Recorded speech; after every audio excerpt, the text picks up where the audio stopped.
exchange problem between quarterback and center. Kittner lucky to get that one back. 26-yard field goal attempt for Peter Christophilakis from straight on.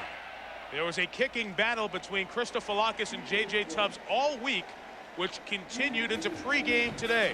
Christophilakis kicked better in pregame warmups, got the shot. His field goal's good. Illinois 3, Michigan nothing.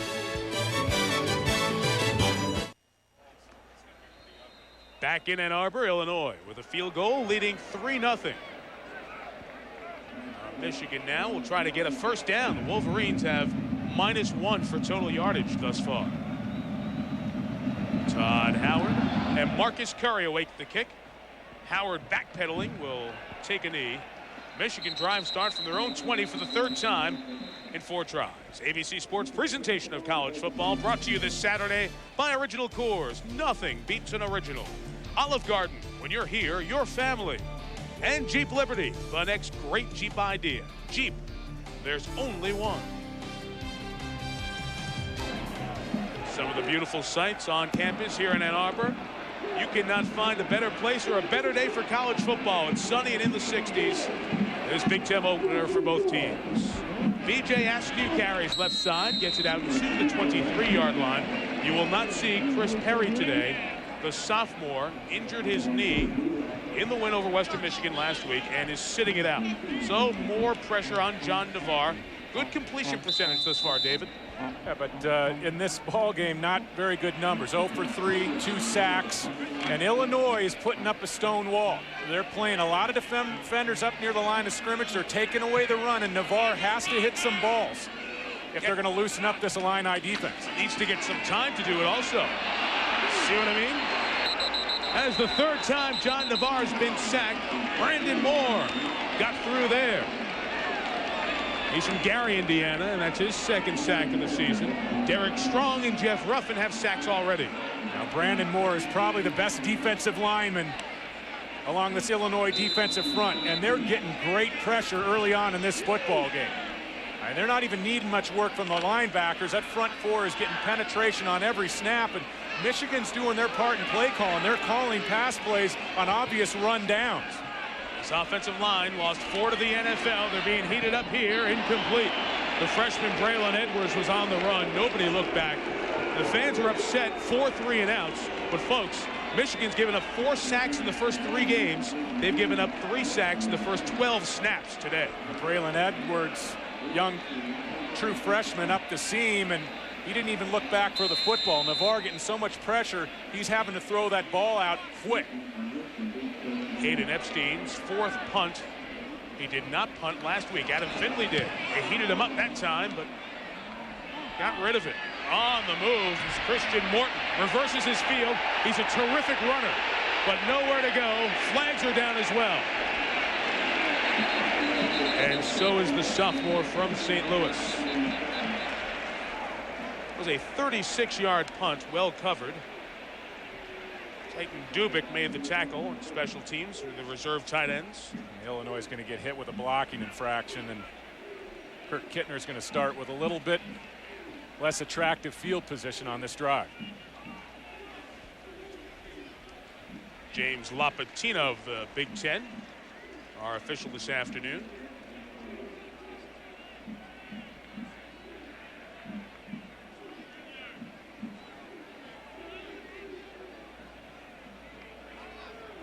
Legal block in the back on the receivers. 10-yard penalty from the end of the run. First down. Illinois will take over from its own 34 after this timeout. 3-0 Illini in the Big House. Well, Kurt Kittner, the senior quarterback who's completed under 50% of his passes thus far this season. But David, that's somewhat misleading. It is misleading. If you look back over the course of the first 3 games, he's had a number of throwaways, and that's senior experience. When he gets rid of the ball, saves his team for the next down, and also he's had a number of drops. He's normally up close to 60% perennially. 4-year starter here at Illinois. Out of the eye on play action. He sends all 5 in the pattern. He's looking long again. Dwayne Smith. Incomplete. Jump ball situation. Julius Curry went up there to go after it. Charles Drake almost caught it on the deflection. taking a look from the end zone, Julius Curry almost misjudges this ball. He's a safety straight down the middle. Dwayne Smith, deep threat for Illinois, caught a couple big balls last week against Louisville. And Curry almost didn't get a piece of that football. One thing is that you can't do as a safety is let the ball get back over your head. Harvey inside, and the senior doesn't get back to the line of scrimmage. Michigan defense being asked to answer the challenge. Remember, they forced Illinois 3 and out 3 times in a row to start the game. Eric Brackens and company. You look at Kittner's numbers over the last 2 games, and most importantly, 2 years ago, he came into the big house and he came away with a win. Last year, had a 10-point lead at home against Michigan. Wolverines prevailed in that, but Kittner, the only visiting conference quarterback to come up with a win in the last 16 home conference games for Michigan. And that says a lot. This is 3rd and 10. Kittner escapes, but not for long. Chased down by Dan Rumashik. Technically gained a couple of yards, so it will not be a sack, but the same effect for Michigan. Yeah, the Michigan defensive coaches watch the film. They'll consider this as good as a sack. Kittner's got a great feel for leaving the pocket. He can hurt you some with his feet. But Lloyd Carr, the head coach for Michigan, said, you can't believe how much better we are in our front 7 this year. Julius Curry, punt return. Well covered. He'll go down at the 30. Joe Beavis, linebacker who plays a lot for the Illini, made the tackle. 3:15 left, opening quarter. The natives are restless here in Ann Arbor. They'd like to see a first down in the first quarter.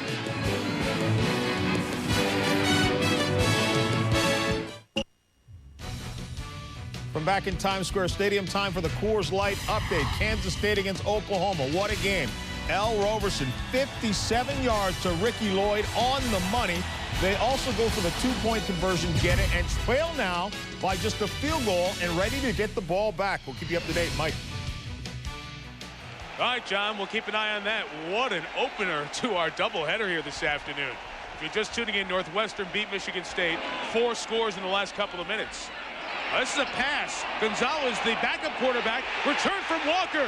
And here goes Gonzalez down the field with a blocker. Out of bounds at the 21. Michigan dips into the bag of tricks. 53 yards later. First down, Wolverine.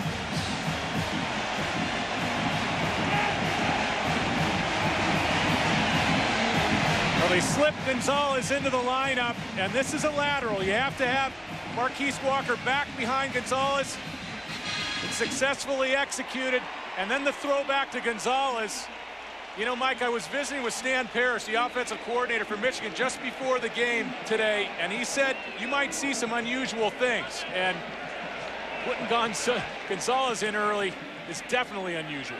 B.J. Askew tries the left side, and he's pushed back by a yard. Well, Jermaine Gonzalez, the redshirt freshman quarterback from Pontiac, Michigan, was over with the basketball team the end of last season. And Lloyd Carr told us this kid has really dedicated himself to football. I'm very impressed with him. And you see some of his athletic ability here. Well, he isn't the classic Michigan drop-back passer. He's more of an on-the-run passer, an athlete. And that's a great play call. And they caught Illinois' defense sleeping on that one. They slipped him into the lineup, and first big play of the game for Michigan. Little bunch formation down here. Oh, look at the pass from Walter Cross to Walker. Touchdown, Michigan!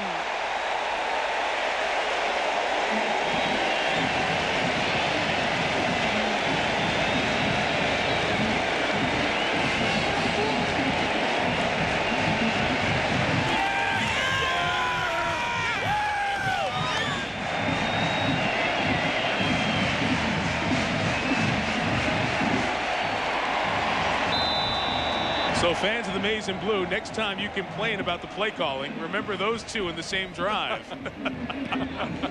Hayden Epstein adds the extra point.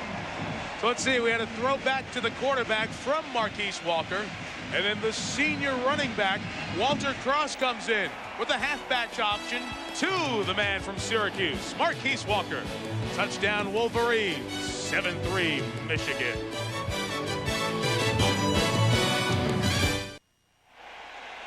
Marquise Walker was in the shadows of David Terrell last year, had a 15-catch game at Washington, and blocked a punt.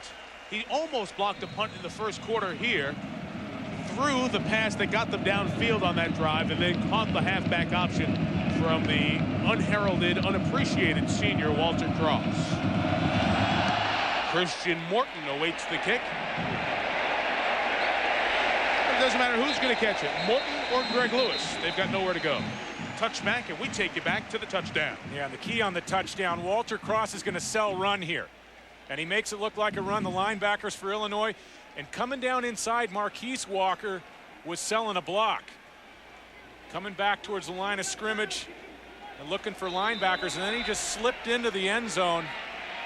Great play action by Michigan, and nice catch by Walker in the end zone. Antonio Harris is now the tailback for Illinois. Hey, we've got a bag of tricks too. We can open it up. But Brandon Lloyd is taken down by Victor Hobson. Hobson, who is an important figure in this Wolverine defense this afternoon. The junior from New Jersey made a nice play. Jim Herman is a defensive coordinator for Michigan, and he said that Victor Hobson would be a focal point in this game because of the pass-run mix that Illinois throws at you on offense and their ability to play action pass. It really puts a bind on that strong side linebacker, and if anybody can play outside linebacker in the Big Ten with talent, it's Victor Hobson. Kittner to the air, pressure on, but got it out. To his fullback, and Carey Davis pushed out at the 23-yard line. Jeremy LeSueur off the corner to make the play. Really the key to this football game for Illinois offensively is getting a ground game going. And Kurt Kittner needs time. He's had time the last 2 years. In fact, he's only been sacked twice in total in those 2 games. But in this football game, Ron Turner wants to make sure that he gets a run game going, loosen things up, and then counterpunch with the play-action pass game. Needing to get to the 30 for a first down. They'll throw for it, and protection is nice. Receiver breaks wide open. Brandon Lloyd taken out of bounds at the 35-yard line. Mark it off with 42 yards.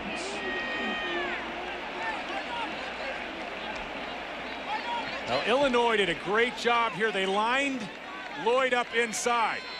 Outside receiver gets knocked off track, but Lloyd up the sideline, gets lost in coverage, and Howard gets picked off by his own man. Illinois so creative in their pass game, their route structure, and Lloyd just sneaks up the sideline, lined up in the slot, and another great ball from Kittner. One back, Kittner will throw. He pumps it, then throws underneath to Antonio Harris, who got right around Larry Foote. Was pinballed around, but after he picked up a first down across the 25.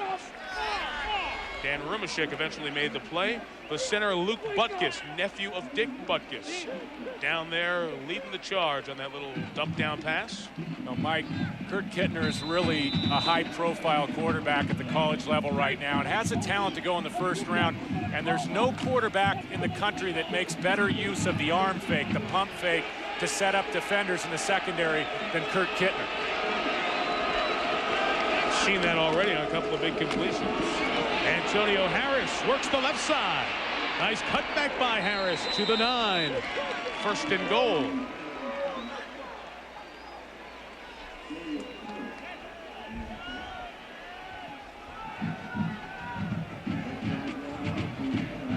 Final seconds, opening quarter in Ann Arbor. After three and outs for each team, Illinois got on the board with a field goal drive.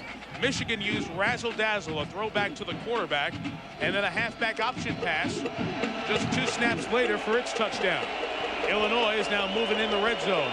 First and goal, Antonio Harris takes it down to the 7, and that should end the first quarter. A quarter dominated statistically by Illinois. The Fighting Illini 142 yards, and Michigan just 69 yards. Yet Michigan leads after 1, but Illinois is threatening. They'll have second and goal from the 7 when we come back with the second quarter. Wolverines 7, Fighting Illini 3. An ABC Sports presentation of college football. We'll return after this message and a word from your ABC station.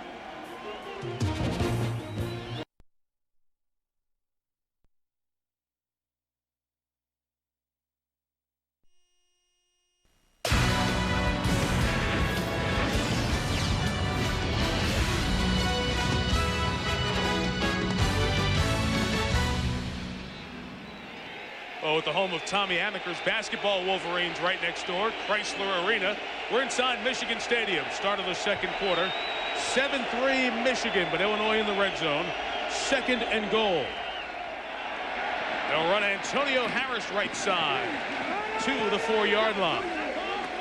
3rd down coming up. Well, the first quarter, the Illinois field goal was answered by Michigan as they put the backup quarterback, Jermaine Gonzalez, in there. Marquise Walker, the throwback to him. 51 yards down the field for the redshirt freshman. And then 2 snaps later, Walter Cross, the senior, halfback option, and the catch by Walker for the touchdown to put Michigan on top. 4 receivers, a bunch to the top of the screen, the left side. Now Illinois breaks at that, so they go 2 receivers each side. Kittner takes off with it and scores. Touchdown, Illinois.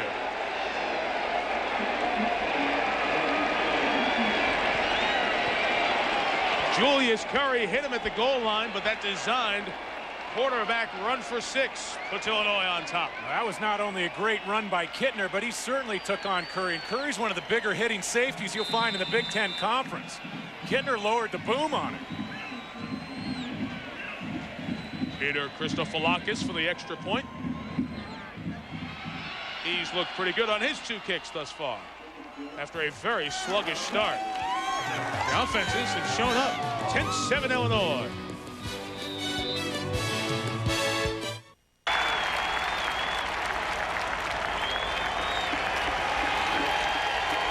Michigan, Penn State, or Oklahoma, Texas, next Saturday on ABC. Now looking back to the touchdown, number 17, this is Larry Foote. He's all Big Ten. And Julius Curry, a safety, he's all Big Ten potential as well. Foote comes on a stunt to the outside. Kittner, a nice job to sidestep him. And look at Kittner, he just lowers the helmet on him and takes him into the end zone. Great play by Kittner. Strong leg from the punter, Steve Fitz. Takes it back for a touchback. Michigan will start its drive from the 20. What did Kurt Kittner talk about with us last night, and Ron Turner as well? He's got to be careful that he doesn't run too much, because every time he slides, he gets hurt. You did a game last year where he slid against Ohio State, right? Yeah, in November, he took on the strong safety for Ohio State, Mike Doss, and that's one guy you don't want to take on. In fact, he was trying to get down, just didn't get down quite quick enough. Got a concussion there, got dinged trying to slide again earlier this season as Askew can't get back to the line of scrimmage. So Kurt Kittner said, that's it. I won't run too often, but when I do, I'm going full bore. I'm not sliding. I get hurt. Speaking of Kurt Kittner, he has a chance to win here at Michigan twice in his Big Ten career. Very rare. For our Aflac trivia question, we ask you, who was the last visiting Big Ten quarterback to win 2 games here at Michigan Stadium? The answer coming up in a little bit. It's a good question. It was well researched, too, I might point out. We'll tell you who researched it. You were doubling up on us, Mike. This is 2nd and 11. Navarre stepped up. Marquise Walker across the 30 to the 35. Muhammad Abdullah pulled him down, but 16 yards after a Wolverine first down. And that's what you need from John Navarre. That's what the offensive coaches for Michigan are looking for, is some movement in the pocket. Isolation on Walker. He's going to pick his way across on a drag route. But a nice job of Navarre feeling the pressure on the blitz. A secondary blitz. He steps up, little movement in the pocket, and then he feeds the ball outside to Marquise Walker. Navarre's first completion. The run is doing nothing for Michigan right now. Jeff Ruffin, the first one in there on the hit. And it's tough to come up with something on the ground when you have too many defenders for your number of blockers. And that's why John Navarre is going to have to make plays in the passing game. And he'll get some help from Lloyd Carr's offensive coordinator, Stan Parrish. Stan Parrish knows that to take some pressure off John Navarre, he's going to have to throw in some obvious run situations, and he's going to have to utilize play action. Last week, the first down mix was 23 runs, 7 passes in the win over Western Michigan. 2nd and 11. They rush only 4. Navarre had time, but Walker was covered well by Abdullah.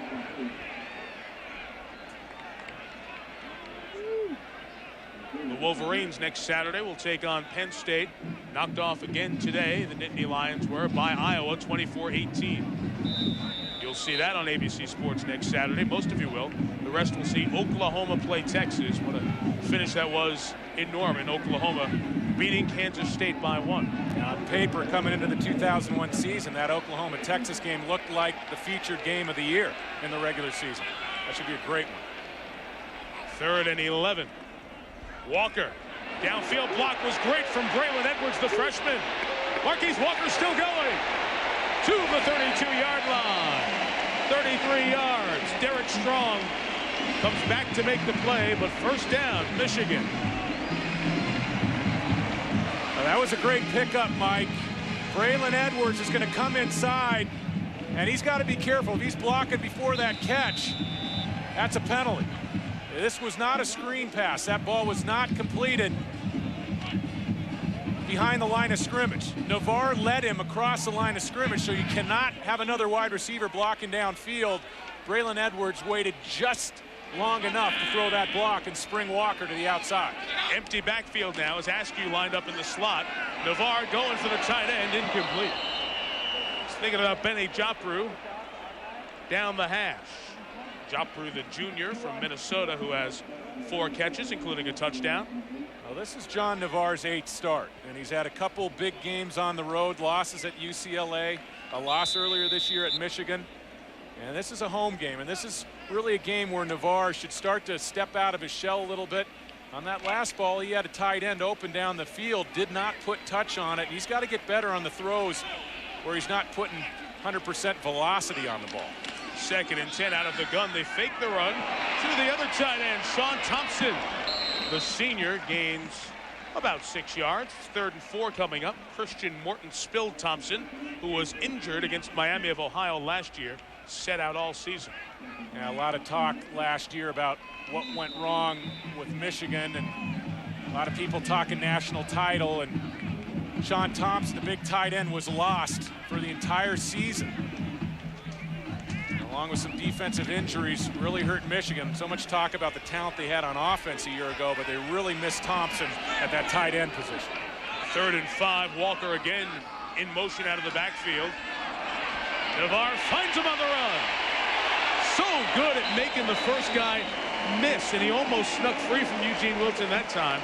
That's another first down for the man who has completely emerged out of David Terrell's shadow in the first month of this season. Well, he comes into the year with 111 career catches, and people talk about Marquise Walker playing in David Terrell's shadow.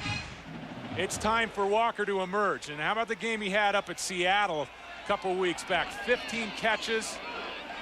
That was an all-time record, single-game record for Michigan, 2 touchdowns, and he might be the premier receiver in the Big Ten Conference. From the 14, looking Walker's way, but it was overthrown. Calvin Bell and Walker were on the near side. Brandon Moore's pressure may have forced that one out early. Yeah, Illinois is doing a good job up front, and they're moving. They're moving some before the snap. They're also coming on some stunts. Brandon Moore, Derek Strong. That's what you try to do to a young quarterback, is get up in his face, take him out of his rhythm, get him shaking.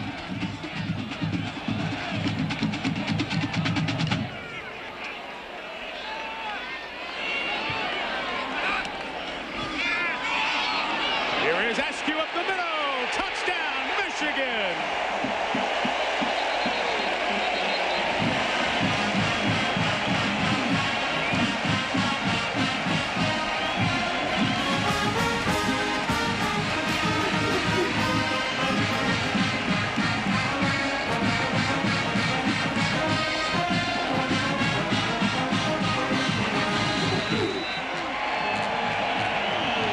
B.J. Askew's 4th touchdown of the season.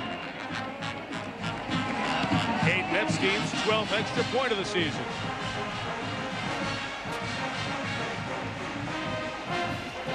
Michigan 14, Illinois 10 in the Big House. With the injury to Chris Perry, who's not playing because of a knee injury, he may be back, if not next week, then certainly right after that. B.J. Askew being asked to carry the load. He was banged up after that Miami of Ohio game. Played very little in Seattle, the loss in Washington, but has come back here, a 14-yard touchdown run after a 3-touchdown performance against Western Michigan last week. Hayden Epstein looked very good on his kickoffs this fall. This one into the wind is shorter, and a Greg Lewis return from the 10. Take it out to the 24-yard line. On this Saturday, our ABC Sports presentation of college football is brought to you by Aflac. Without it, no insurance is complete. Circuit City, we know how you feel. That's why we're here. Circuit City, we're with you. And Chevy Trucks, the most dependable, long-lasting trucks on the road.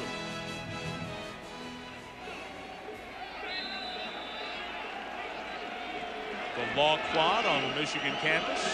Another one of the famous landmarks here in Ann Arbor. Hittner's looking down the middle for Brandon Lloyd. Incomplete. Second and 10 coming up. That drive by Michigan was a lot of Marquise Walker, but it was Michigan football to score.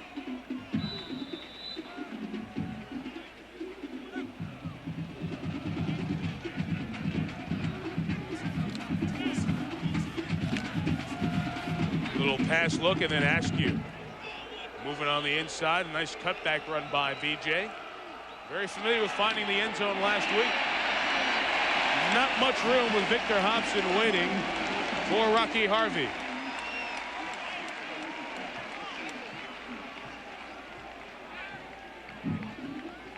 So after a feeling out process, David, where both teams went 3 and out their first 3 possessions, so the offense is kind of establishing a little bit of a toehold of their personality here in the game. Well, it's not unlike the game a year ago. If you look back to last year's game, Michigan led 7-zip after 1 quarter, and then the fireworks started to begin. And I think that's what happens, especially with this Illinois offense. They like to feel you out and then go at your weaknesses. 3rd and 9, pressure from up the middle. Gets it complete to Walter Young, who eluded the tackle, crawled forward, and the spot is very close to a first down. I think he's going to be a little bit short. But what an effort to try to pick up the first down after the catch.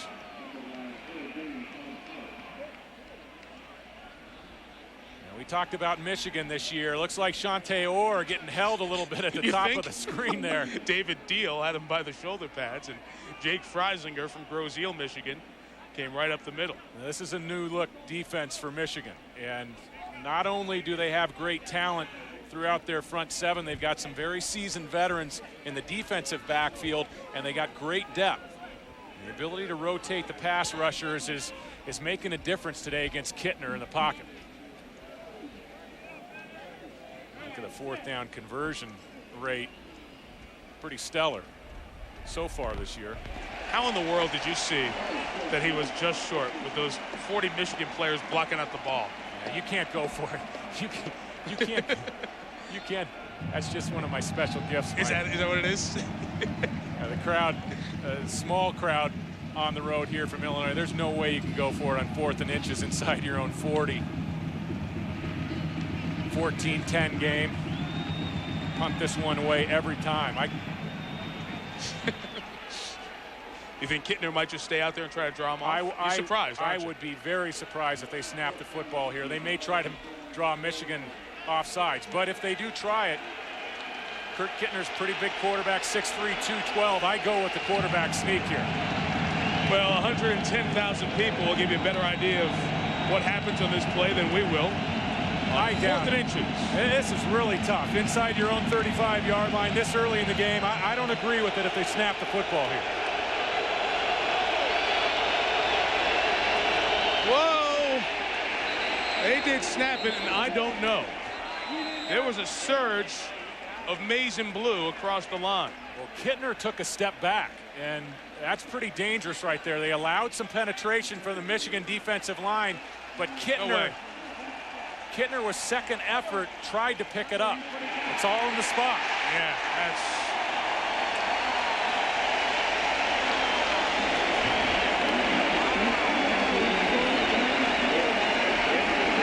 Lazarus made the surge there, and he made contact, as you talked about, when Kittner takes that step back. Touch 97 in there.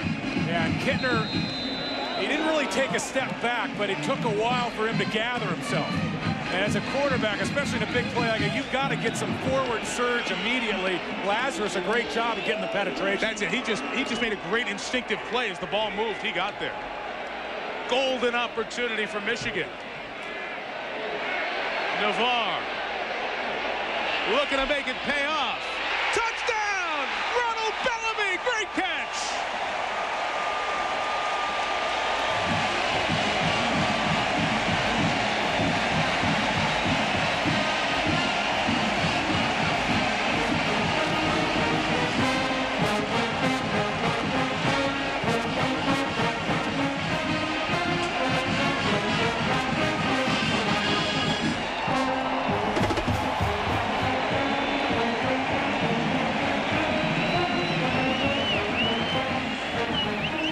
Epstein on for the extra point. And you think that decision will be discussed in Champaign?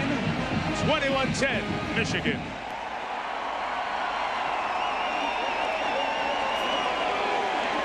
A quarterback, I know you like what John Navarre did in the pocket on that play. Well, he did show a nice feel in the pocket, Mike, and he threw a great ball down the field. Bellamy's going to be working against a very talented cornerback in Christian Morton, and a guy that can get up in the air. I mean, this defensive back has the ability to leap and make plays, and that ball is thrown in the perfect spot. And look at the move, the reset in the pocket by Navarre. He's starting to show some more seasoning, and that's a flat-out great catch by Bellamy to go high. And John Navarre, who's looking to get his first Big Ten win, but you can take out the 10. He's looking for his first big win, too.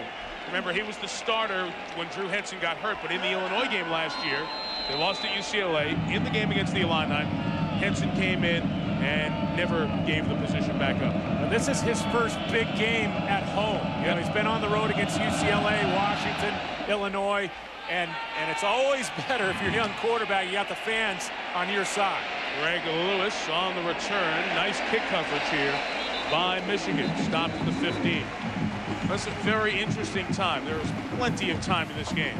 And this Illinois offense is not deterred by an 11-point deficit with another 39 minutes on the clock, as Bellamy made his third career touchdown reception. Mike, and going back to the decision to go for it on 4th and inches, I don't think you do that if you're on your side of the 50, let alone inside your own 35. I haven't seen that call in quite some time. You talk about rolling the dice.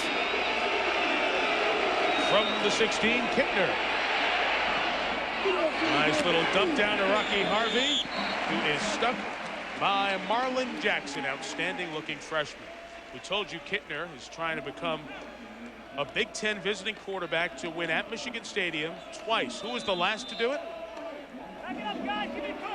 Art Schleister, when Ohio State came down from Columbus and won in 79 and 81. I'll tell you, Mike, he's had some problems since he graduated and played in the NFL, but he was really the quarterback that got passing offense started in the Big Ten. A lot of people give him credit for that. That's a good point. The receiver is the fullback Davis. The linebacker is Larry Foote out of Pershing High School in Detroit. I love the way that Larry Foote plays football. The way he runs, and he's a great tackler. Really a highlight reel film game in that big contest up in Seattle against the University of Washington earlier this year. And he made the comment, Mike, that he's getting such better play up front that it's been easy for the linebackers to pick their way through and make tackles. Energized defense, especially on 3rd down. Looks like they're going to bring some. Zone blitz, they drop a lineman. Kittner with some time. On the move, it's caught and dropped by Walter Young. Incomplete pass. 4th down.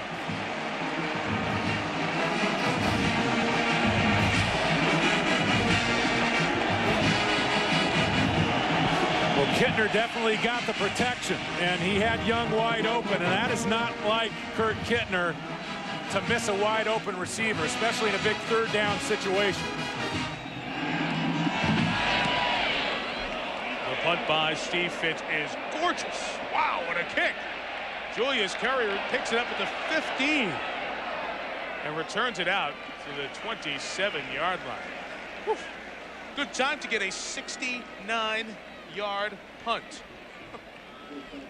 Pinning Michigan back. Great slate of college football action this week. On Monday night here on ABC, you'll see the San Francisco 49ers of Steve Mariucci come east to take on the Jets. For both the Jets and Giants, their first home games since the tragedy in New York. It'll be emotional at 9 Eastern on Monday night. Over on ESPN on Sunday Night Football, you'll see Emmitt Smith and the Cowboys take on Donovan McNabb and the Eagles. Sunday Night Football, 8:30 Eastern tomorrow on ESPN. Donovan McNabb was the last quarterback to win in here after Kurt Kittner when Syracuse came in a few years ago and beat Michigan. Oh, Navarre's back to the air again. Walker is double covered. And it's incomplete. Eugene Wilson and Muhammad Abdullah gave Walker nowhere to go. As a quarterback, you got to pick your spots where you're going down the field with the football, and pretty obvious. Navarre's got to pick this up from the pocket. Pretty nice play by Walker to just bat the ball away and avoid the interception, but as a quarterback from the pocket, you got to pick the defenders up downfield, and if you don't have a deep ball, save it, come down underneath. After going 3 and out on the first 4 possessions, Michigan has found the sink on offense. Bellamy, touchdown catcher earlier to the 34-yard line. It's going to be a couple of yards shy of the first down. Those of you just joining us, our Pacific Life game summary after a sluggish offensive start. Kicked it into high gear. Last 2 Michigan touchdowns. B.J. Askew had the run from 14 yards, but Marquise Walker had 3 catches for 63 yards in that drive. And then after the 4th and inches where they were stopped, Michigan to the air, Navarre to Bellamy, 33 yards for the score. Wolverines take the first timeout of this half. We mentioned Illinois is undefeated at 3-0. Michigan has a loss to Washington, 23-18 in Seattle, second week of the season.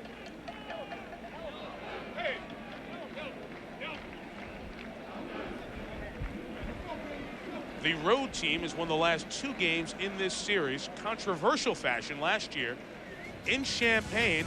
Starting with this play, Rocky Harvey, the officials said this was a fumble. It was incorrectly called.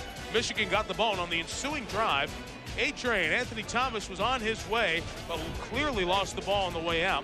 Michigan scored a snap later, went on to win 35-31. The Big Ten said that the calls were incorrect and sent that always exciting apology to Ron Turner.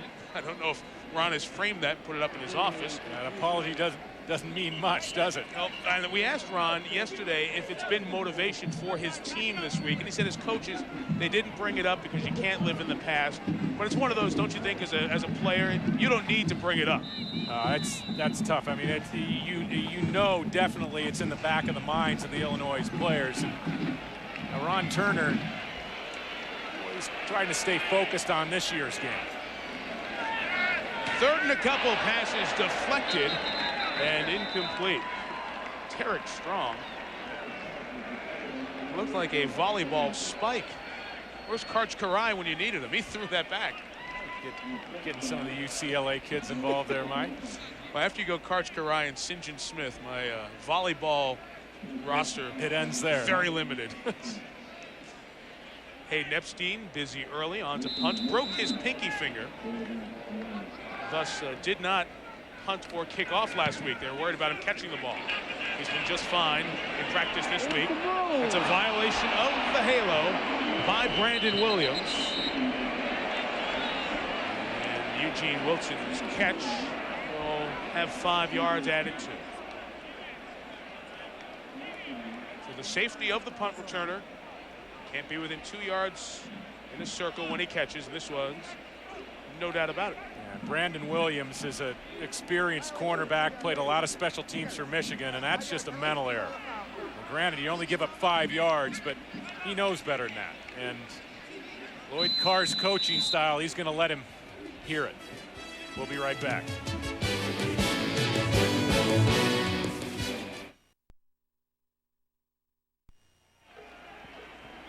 Kurt Kittner got off to the good start. John Navarre was one of his first 6.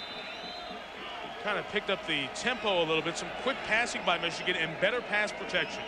Part of the reason the Wolverines lead 21-10. Kittner's back to the air. There's a man breaking open, but just underthrows Brandon Lloyd. And Lloyd got a step on Todd Howard in the Michigan coverage scheme. Yeah, and again, not a great ball by Kittner, but Lloyd's got to read this ball in the air. Kittner's going to beat the defender with the throw, so Lloyd has to gear down a little bit there. Gear down, help your quarterback out. And granted, it wasn't a great throw. It was foot in the underneath coverage in the zone, I beg your pardon. And Howard coming back from deep. For Ron Turner, his older brother North, now the offensive coordinator at San Diego with the Chargers. They run Rocky Harvey up inside. Usually you see Antonio Harris at 6'1", 222 as the back between the tackles, and Rocky at 5'9", 183, the guy outside. But you got to change it up every once in a while. And it is a nice change up. Both backs combined to go over 1,500 yards a year ago. And if you go back to the '99 game against Michigan, Harvey had a field day, especially in the fourth quarter. 2 touchdowns, 1 receiving, 1 rushing, over 50 yards, and it really decided that game late. Illinois struggling on 3rd down conversions, and this is 3rd and 6.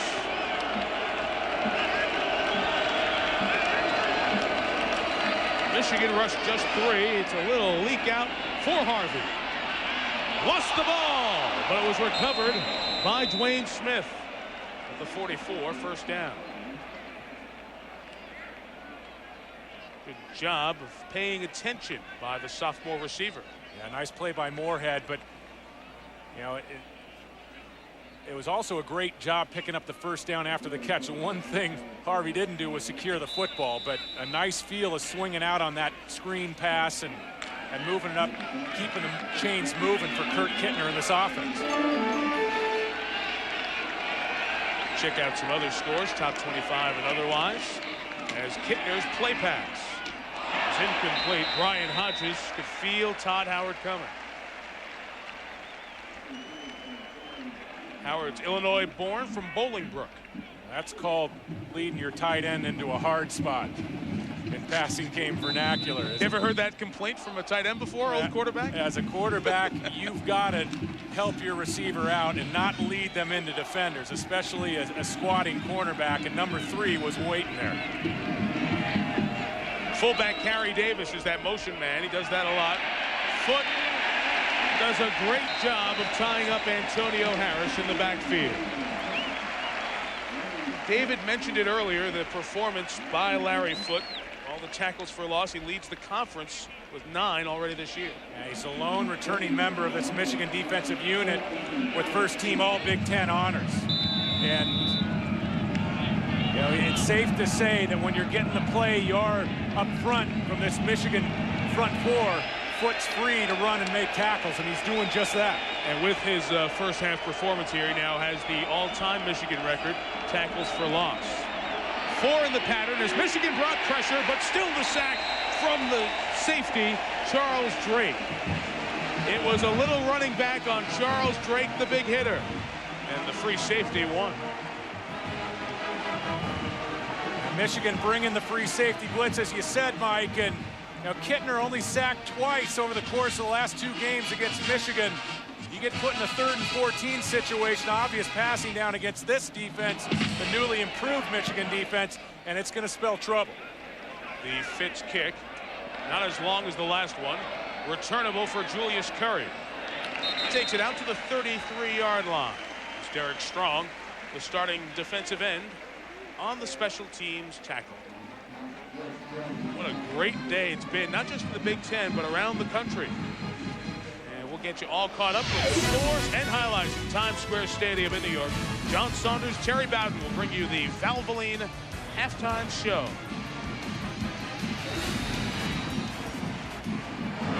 Gentlemen will be by from New York in 3:46 of second quarter time.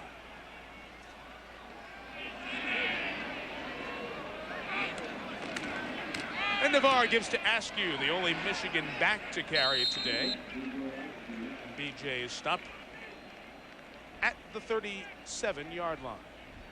And the yards are coming tough for Michigan on the ground. By design, Illinois Mike Cassidy comes in as a defensive coordinator.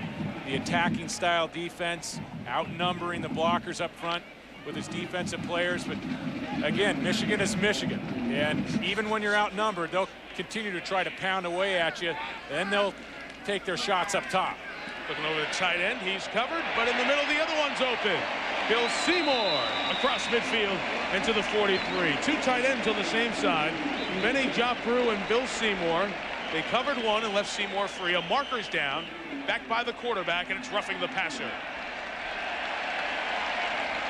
And that means extra yards tacked on.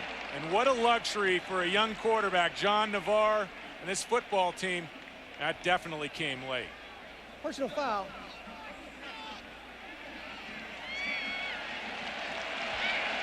That was Terrell Washington. Yep. But what a luxury for a young quarterback to have the depth at tight end that this Michigan team has. I mean, he's got 4 bona fide tight ends he can go to. Seymour, Thompson, Benny Jopru, who's done a great job early in the season, even Rosal. 19 on the catch, 15 on the flag, David. So that's a 34-yard pickup, a third of the field. Draws hands to Calvin Bell, and off he goes. Calvin Bell at the 10. He's at the 5. Touchdown, Michigan!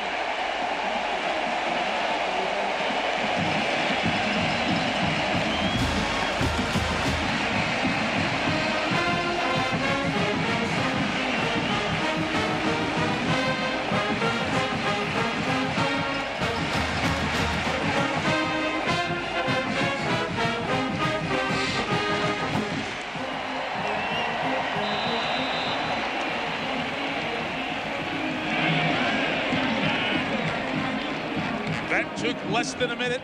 66-yard drive. The penalty didn't help. Extra point try for Hayden Epstein. Michigan has scored 4 touchdowns in the last 14 minutes, 30 seconds, and the Wolverines lead by 18. Well, offensive coordinator Stan Parrish doing a great job watching this game, watching the over pursuit by the Illinois defenders. And look at the big center, number 71, get downfield. You got to look at him there, Kurt Anderson. He didn't necessarily throw a block, but he holds up the defensive secondary player. Watch 71 leading the way. Doesn't get a piece of Abdullah, but forces Abdullah to check up a little bit there, and that's just enough for Bell to get into the corner of the end zone inside that cone. And for Calvin Bell, it's another rushing touchdown. I said another. He's the wide receiver on this Michigan roster, but has a rushing touchdown already this season and adds to it there. Well, the momentum was clearly Illinois at 10-7 after an 8-play, 80-yard drive. But since then, Michigan has scored 3 touchdowns, 1 on an 80-yard drive, 1 after the 4th and inches questionable decision to go for it by Turner. And that one a quick strike. 66 yards in less than a minute. Into the wind, these kicks are returnable, and the receiver Lewis is brought down at the 21. Very good kickoff coverage by Michigan here in this second quarter, kicking into the wind.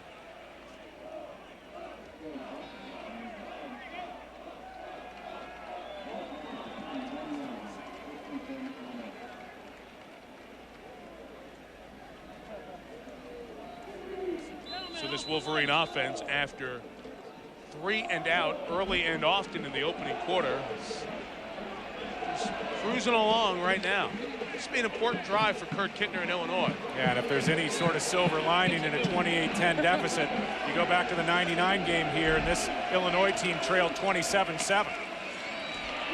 Good run for Rocky Harvey, who scored the 2 touchdowns in that comeback. As a matter of fact, the Illinois comeback came in the last 17.5 minutes of the game. There's about 3 minutes left in the third quarter. It was cruise control. It was one of those where you're going to start seeing the second, third string backs come in. Illinois lined up 28 points in a hurry. No huddle now with 2.5 to go. Larry Foote, big hit on Young. The ball's incomplete pass. Walter never had possession because of 1-7. Wow. Huh.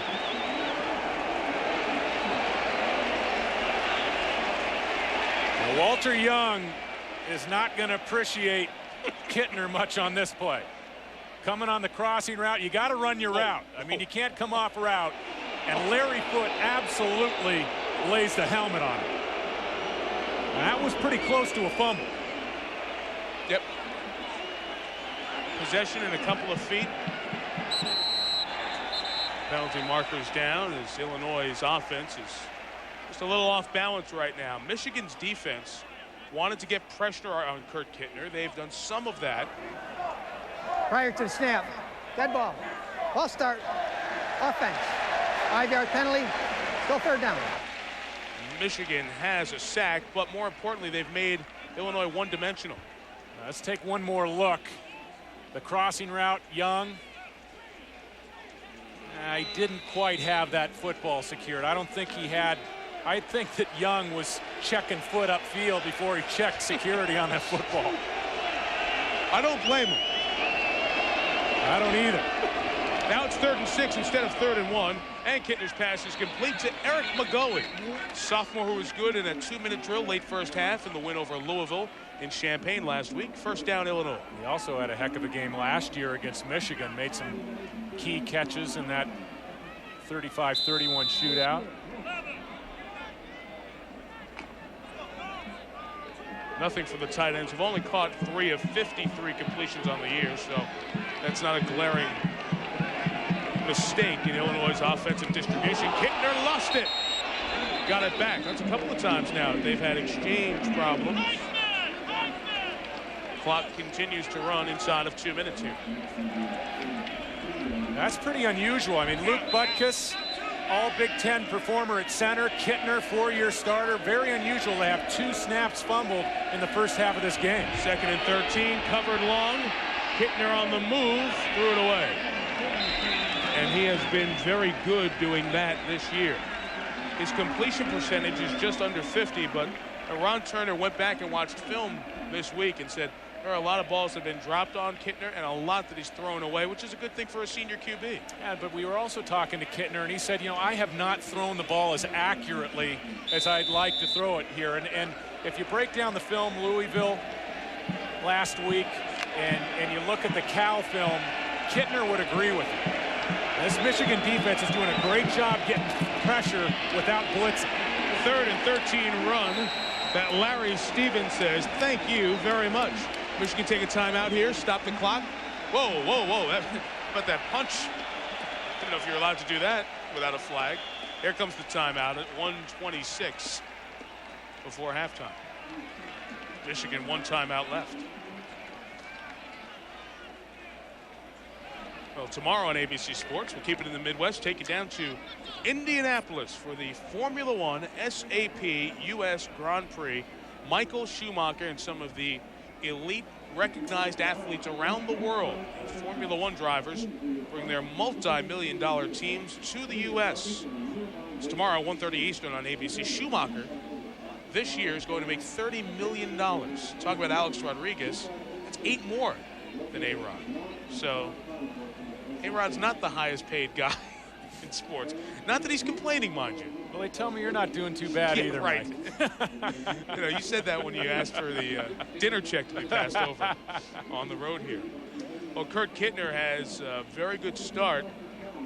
Turned around. His team was up 10-7. And forget the scoreboard. Just in a feel, David, you got the sense that Illinois settled into the game. And, boy, Michigan's turned the momentum quickly. Well, they turned the momentum because they haven't really had to blitz. They've gotten pressure on Kittner in the pocket with just a vanilla standard 4-man front rush, and that's a real tribute to the guys playing down in the trenches for the Wolverines. 7th hunt for Fitz. These with the wind punts have been very effective. Taken by Curry. Julius ran into his own man, Eric Mundros, the backup fullback, and Jamal Clark will get credited for tackle. Michigan ball, minute 16 to go, and they are at the 32. Now time for our Sprint PCS game fact. Back in this series, October of 24, Red Grange ran for 4, passed for another, as Illinois beat Michigan 39-14. So many unbelievably memorable players in the history of the sport have played in this series. 85th meeting between these teams. Number 77, the Galloping Ghost. B.J. Askew gallops to the outside, and he is met by Bobby Jackson, the senior from Pac-10 country in Corvallis, Oregon, along with Jeremy Schumacher made the play. Talk about the history of this series. Schumacher's dad was a Wolverine. Played for Michigan in the early 70s, was an end for Michigan and a guard as well. With Schumacher's dad yesterday, and he said the only touchdown pass he ever caught in his life was right in here. And he was so thrilled to watch his son come in and play on the same turf that he did 3 decades later. Michigan in no hurry to force the issue here with 34 seconds left. Being safe with Askew. Hurdles his man, gets very close to the first down. Derek Strong over there on the play. Mike, I'm a little surprised. You know, you call the timeout before the punt, you get the ball back, you run the ball on first down, and Michigan sat in the huddle. They didn't go from the line of scrimmage, let about 20, 30 seconds off the clock, and that's a conscious decision by Lloyd Carr. He's playing it a little bit safe, and even though they pick up the first down here, they're going to let the ref roll the clock, and evidently Lloyd Carr's feeling good about an 18-point lead. He should, the way the games have gone the last 2 seasons. And they're going to throw. This is interesting. They take a shot downfield with Walker in double coverage, and it's incomplete. Hope to get a flag or something else. 6 seconds left. The 39. We'll see if they take one more shot at it. Now the thinking there was let the clock get down inside 15, 10 seconds, maybe hit a Hail Mary type pass, and if you do get the ball picked off, if you do have a turnover, it doesn't hurt you. Lloyd Carr, if there's one thing for sure, he wants to go into the locker room with at least an 18-point lead. Likely the final snap of this half. Walker came off the field instead of taking a 62-yard shot at the end zone. Navarre will take a knee and take it into the locker room. Michigan was down 10-7, but 21 points in less than 15 minutes turned it around. Wolverines 28, Illini 10. Stay tuned for the Valvoline halftime show after this message and a word from your ABC station.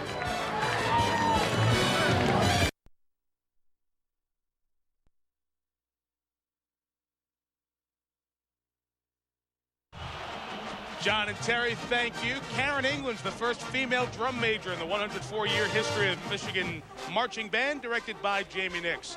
As they entertain, the second half's ahead. An ABC Sports presentation of college football returns after this message and a word from your ABC station.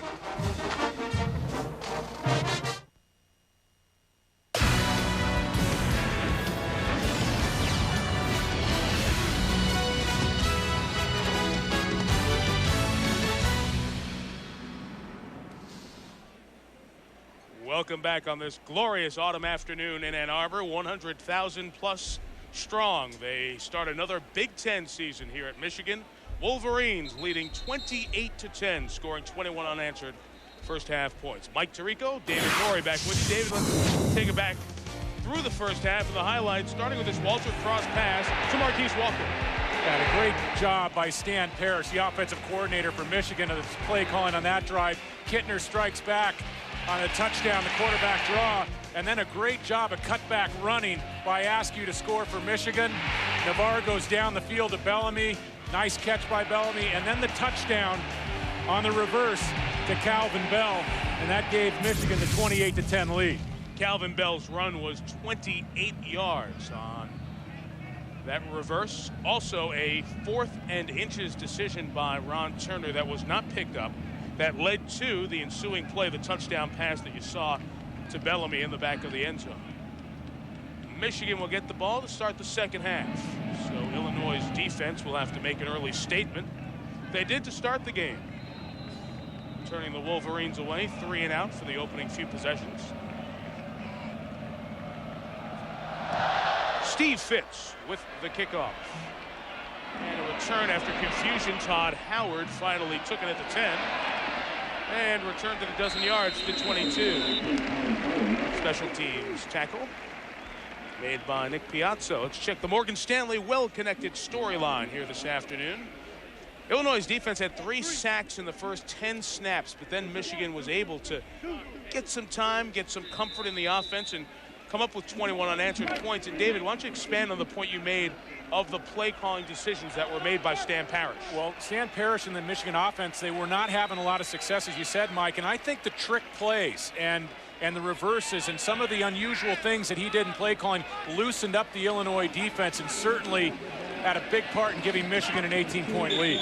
B.J. Askew gets just a couple of yards. Bobby Jackson there on the tackle. Askew was 11 for 42 running the ball in the first half.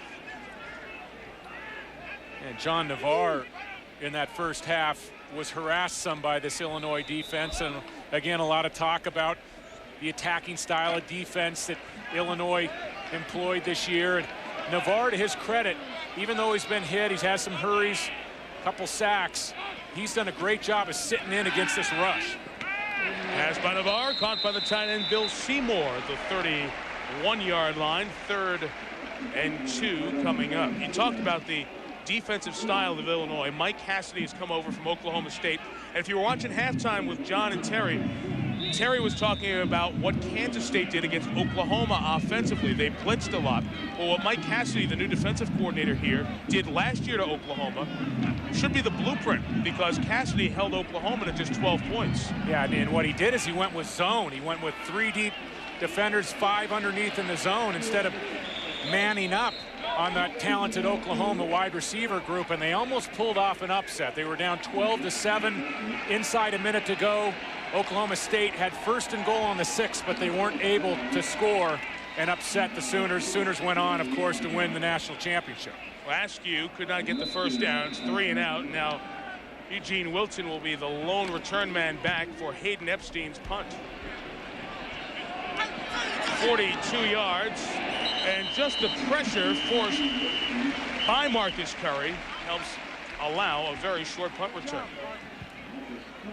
Illinois drive start will come up at the 30 or 29-yard line, I should say. And David, this Illinois offense looked good early, but you didn't see much from Kurt Kittner, the senior quarterback who's trying to win a second game here in Michigan Stadium, something very few quarterbacks do. Why is Kurt Kittner, in your opinion, not performing very well today? Well, this is a different Michigan defense. This is not the same defense he's seen in the last 2 ball games. And also, I was not impressed with Kittner's accuracy in the first half. Even though he's facing some pressure, he needs to clean up his balls in the passing game.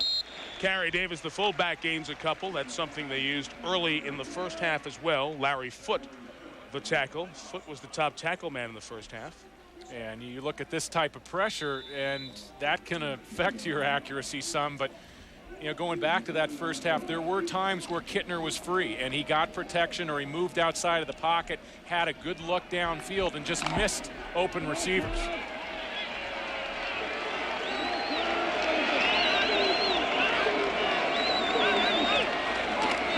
A lot of throwing here. Again, the underneath stuff with Davis. Try to work these linebackers, tire them out a bit. Victor Hobson and Larry Foote in on the tackle again. 3rd and 2 coming up. It's such a big part of Ron Turner's offense, the possession passing game, and they like to use the pass as a run. Pick up 4 yards, pick up 5 yards, get yourself into manageable 3rd down situations. That's what they have here. And when Illinois is going to take the shot down the field on the big play, Mike, they'll usually do it out of play action or with the pump fake by Kurt Kittner. Long yard to pick up here. They line up in the eye and let Antonio Harris go get it. Stays on his feet. Across the 45 into the 46-yard line. Eric Brackens and Todd Howard made the tackle, but it's a 1st down for Illinois. The Wolverines had great penetration and almost had Harris nailed in the backfield. But watch Harris slip to his right to avoid the tackle. A nice job. That wasn't a secure handoff, but he finally was able to get a hold on the football and pick up the 1st down. Penalty markers down as Illinois went with a quick count that time. They'll be coming back 5 yards. Prior to the snap, dead ball. Ball start, offense. 5-yard penalty, go 1st down. Well, I know you have plans for the weekend all set, but I want you to make plans for tomorrow night at 9, 8 Central, the network premiere of what is being called the season's best new drama, Alias. What's it about? Well, it's a drama. That's why you have to tune in and find out. 9, 8 Central. on ABC.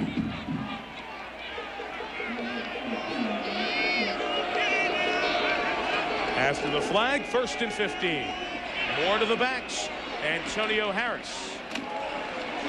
Dave Rimashek came over to join Foote and Norman Hoyer, the sophomore from Arizona, in on the tackle. We saw the penalty against Illinois earlier, their 4th.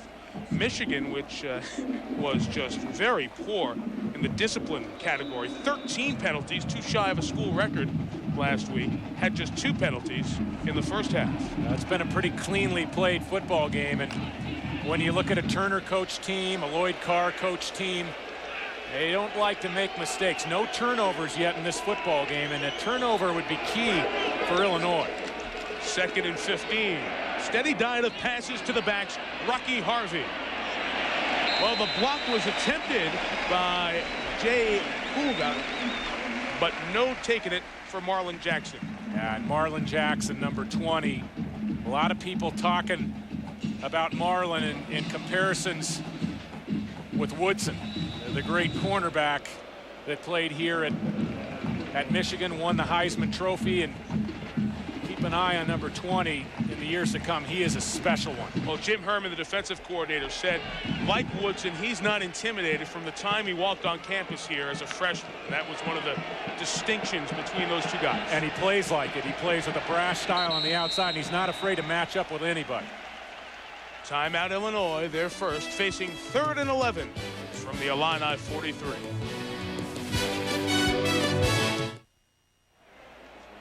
Hope you're enjoying listening to our broadcast this Saturday afternoon from Ann Arbor. Kittner on this drive is 4 of 4. That's the good news. The bad news is the total yardage for Illinois fans, just 12 yards, all short stuff. Will they go down the field here? Needing to get to the Michigan 43. He has time. Down the middle for Greg Lewis at the 21-yard line. 34-yard pickup. Now this is a wonderful job by Illinois to spread 4 receivers out, and he's going to be looking right here. Kinder's going to be looking at a 3 deep, 5 under zone. He waits, he's patient, and that's a beautiful throw to Lewis over the middle.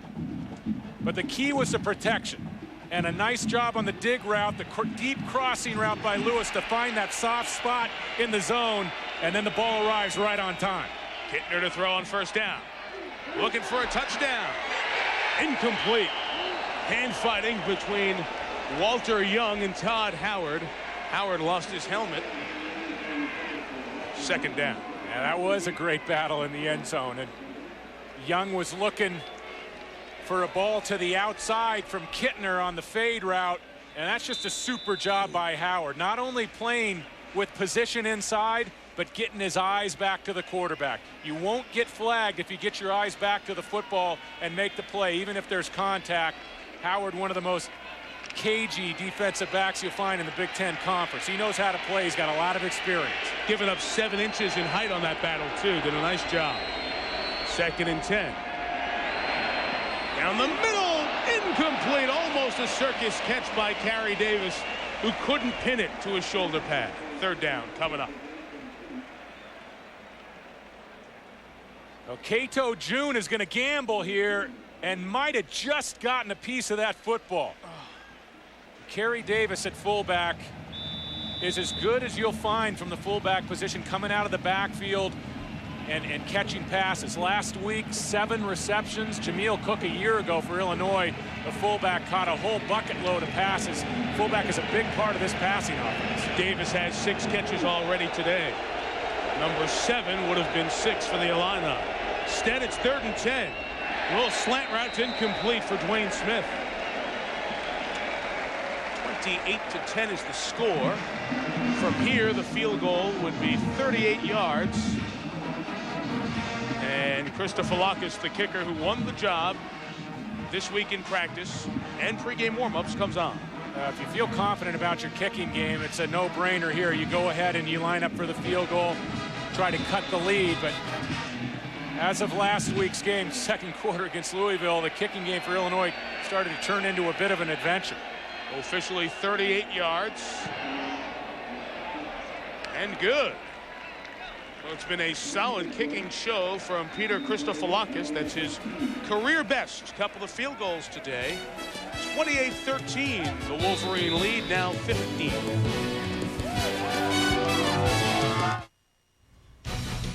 Back here at Times Square Stadium, it's time for the Coors Light update. Clemson scores a touchdown to end the half, then scores early to take the lead against Georgia Tech. George Godsey, though, finds Kelly Campbell, who could not have been more wide open. Tech regains the lead, 26-21. Mike. Thank you, John. Keep us updated on that. Another fabulous game between those two teams. 31-28 last year in Death Valley. May be on their way to that once again. Here, the Michigan lead is now 15. And a kickoff return for Todd Howard with an opening. Fitz took him down, the kicker, by the face mask. And 15 to that one. Michigan's going to have the ball around midfield. And a little separation here. They're just trying to get the helmet back for Howard as the players continue to chat. Fitz is going to get hit with a 15-yarder here. Now, on the one hand, dangerous play. You don't want to give up 15 yards, but really, in reality, this is a touchdown-saving tackle. Just not the type of tackle you want to make. Howard's lucky that he's okay. A violent way that his headgear came off from the kicker Fitz, who made the play. Fitz also had Howard's hand in his face mask as well, but that was in the natural part of the play. And you never see an offensive player called for a face mask in those situations. Nor should they be. But you know, even though Fitz did get the 15-yarder and he went to the face mask, that was a nice job of him closing off that lane, because if he doesn't get over and seal things off, this is a 35-13 ball game. Michigan, which has been quick strike on offense here today. They look to go long out of this one. It's covered long, so Navarre just heads out of bounds. Is taken out by Derek Strong, and a flag did come in, I believe. That happened in exactly the same spot that the conversation was going on, and there was a flag that's hidden back in the Illinois bench. It'll be a late hit, Michigan first down. And that is really a mental error. Dead ball. Personal foul on a defense. Late hit out of bounds. 15-yard penalty. And when the runner went out of bounds, automatic first down. And Navarre was looking for Marquise Walker, and Derek Strong just has to hold off. If there's anybody on the field, the officials are going to protect and call things tighter. You know, it's a quarterback. 2 15-yarders, and all of a sudden, Michigan about 10 yards from field goal range.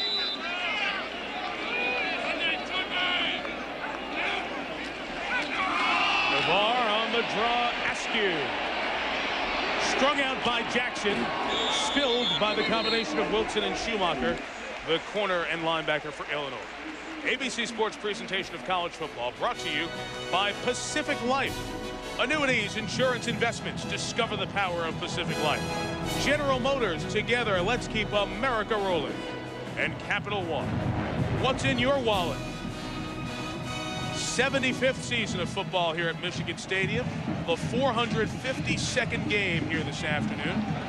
They built it for $950,000 75 years ago. I think they've got their money's worth out of this place. Navarre throws underneath to the tight end, Japru.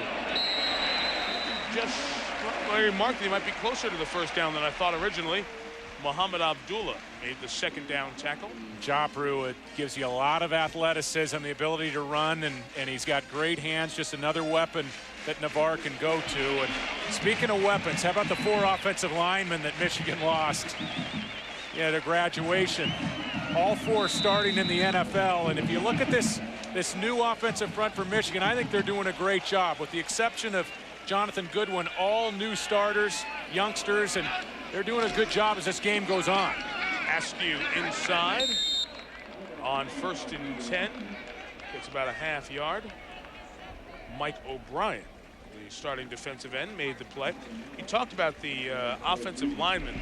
Steve Hutchinson was drafted in the first round by Seattle. Jeff Backus by the Lions up north of here. Maurice Williams taken by Jacksonville, the Jaguars, in the 43rd overall pick in the second round. All 3 of those guys starters. But David Brandt, starting at center for 36 games here, went undrafted, signed as a free agent with the Washington Redskins, and he started the Skins opener. Navarre is sacked. They brought the pressure up the middle from the defensive tackle, Brett Cotter, Harrisburg, PA. 4th sack of Navarre today, as many as he's had all season. Cotter's had a nice game, and they haven't always lined him up in a down stance, in a 3-point stance. Illinois has shown a few wrinkles. They've had him in a 2-point stance, 6'3", 275-pounder, and he's had his way a couple times with the offensive line, especially inside for Michigan. Big down. From here, it's a 50-yard field goal into the wind, so picking up some yardage might be just as important as the first down. Marquise Walker has the first down.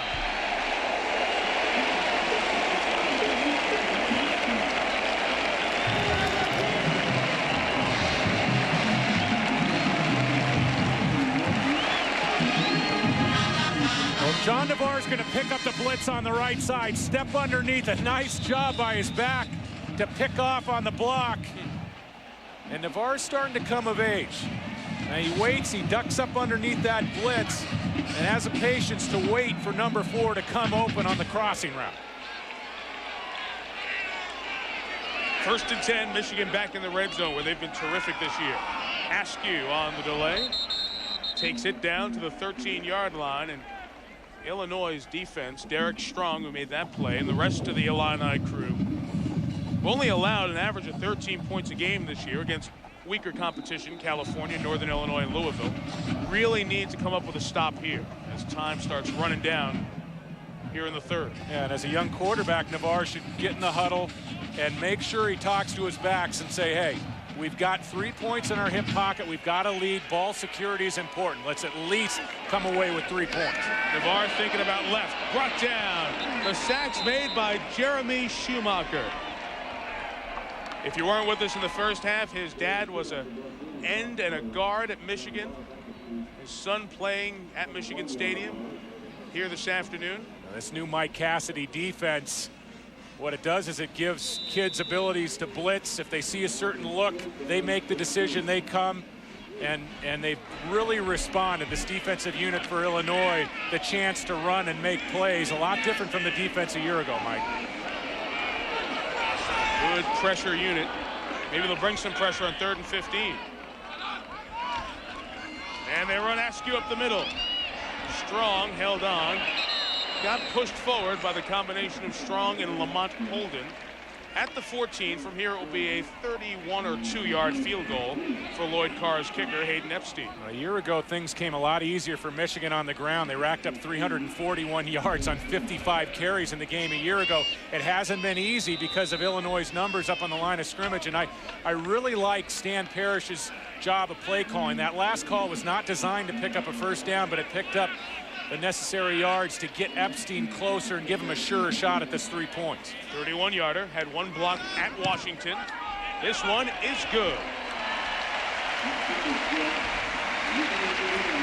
Well, the senior from California answers the Illinois 3 with 3 for the home team. Michigan leads by 18.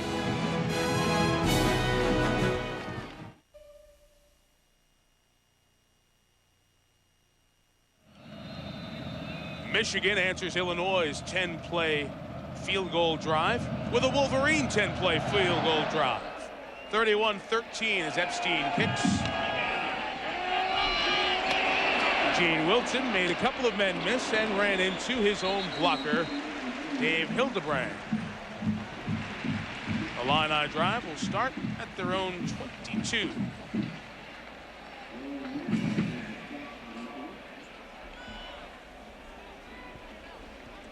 Pacific Life game summary shows you the per play average for both teams. Michigan 280 total yards and a lot more to show for it. The run has not been there for either team today, and Rocky Harvey's pulled down by Larry Stevens. You look at the rushing yards, we have Illinois around 35, Michigan around 55, and don't forget that half the Wolverines' rushing yards came on Calvin Bell reverse. Yeah, and so the yards are going to come through the passing game and also the specialty plays. And Michigan's just done a better job of that. Illinois had a nice drive, couldn't finish it off on their last possession. Kittner's got to get to work. 2nd and 13 from the 19. McClellan, the tight end, Anthony McClellan to the 48-yard line. Good-looking player, 30 yards, ties his career long, just his 4th game. Redshirt freshman, O'Fallon, Illinois. McClellan's a great-looking tight end because he's got size, he's got the speed to get down and threaten the field vertically, and really gifted with his hands. That was a beautiful ball by Kittner, and a nice job by Kittner to see the defense and place that ball into the seam. That athlete at that size was a 6'7" high jumper in high school. Give you an idea of his athletic ability. Just shy of midfield, Michigan rushes 4. Kittner sends 5 in the pattern. They're covered by the Wolverines, and this is another throwaway. Look at UCLA shutting out Oregon State. And if you think back to last week, David, former UCLA quarterback, the Bruins didn't allow Ohio State an offensive touchdown. It came on special teams. So that's now 7 quarters, but they haven't allowed a defensive score. Well, you might be thinking quarterback, what do you know about defense? They've taken a lot of flack out there in Westwood for not playing tough on defense the last 3-4 years, but it sure looks like they've turned things around this year. Movement up front on this 2nd and 10. David, you were part of a UCLA team that played Michigan 3 times in a very small period of time, right? Yeah, back in 1981. Dead ball. False start. Offense. 5-yard penalty. Let's go 2nd down. Back in 81, 82, we played Michigan 3 times on Astro Blue Bonnet Bowl. Then we came back and played the Wolverines here in Ann Arbor early in the 82 season, and then we ended up matching up with them in the Rose Bowl game later on that year. So we saw a lot of the Wolverines, and they were pretty good back then. Anthony Carter, Steve Smith, Butch Woolfolk. Still pretty good. What a consistent program. Pressure on Cato June. Brings down Kittner. The ball came free. It's a fumble, and it belongs to Michigan.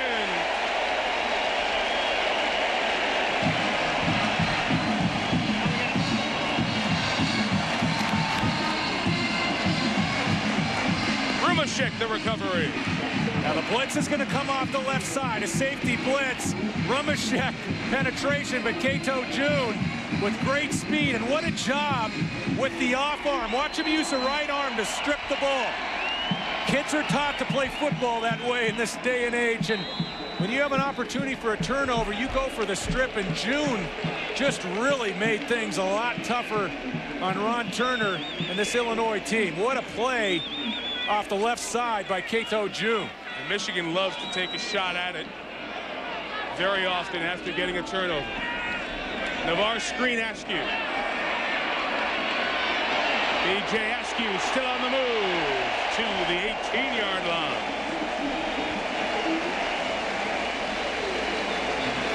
Ryan Schafering made the tackle, and Michigan is sensing the opportunity for a knockout punch. Coming into the season, Chris Perry looked to be the starting tailback for Michigan. He's been slowed by ankle injuries, splitting time with Askew, and as the early year has gone on, Askew's gotten the brunt of the carries, and he's a heck of a back coming out of the backfield in the pass game as well. Now he runs it. He's at the 10. He's at the 5 and down to the 3.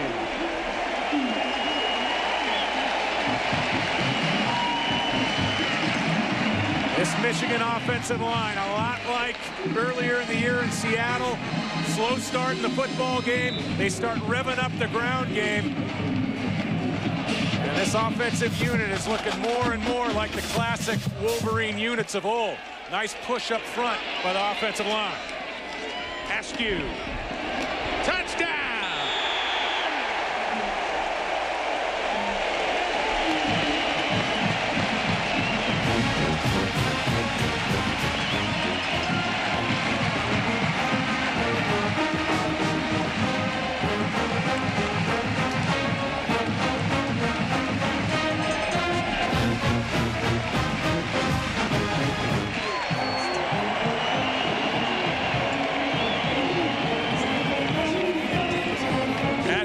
conversation with the official. The field judge, Denny Frond, did a nice job because he didn't take the helmet off to celebrate a la the old Miami Hurricanes. That used to bring a flag.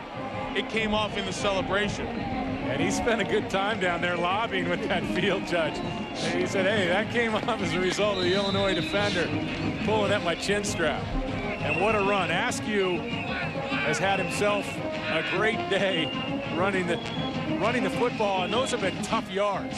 Not big numbers, but some quality runs.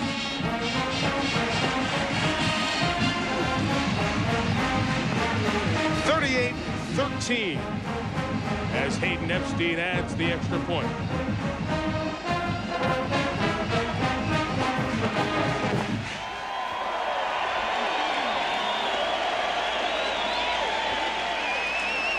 Well, Michigan loses the 4 top-shelf offensive linemen, but don't be mistaken. They've reloaded with some highly touted players. 2 tackles, Tony Pape, Demetrius Solomon, and Askew has waited his turn here in Michigan. Played at fullback last year, played at fullback for Anthony Thomas to get an opportunity to get in the ball game and also to branch out his game a little bit, give him a different aspect. And now his time has come as a tailback. And I mentioned he hasn't had great numbers today because of the tough running yards, the style of play Illinois is employing on defense, but 19 carries, 80 yards, 2 touchdowns.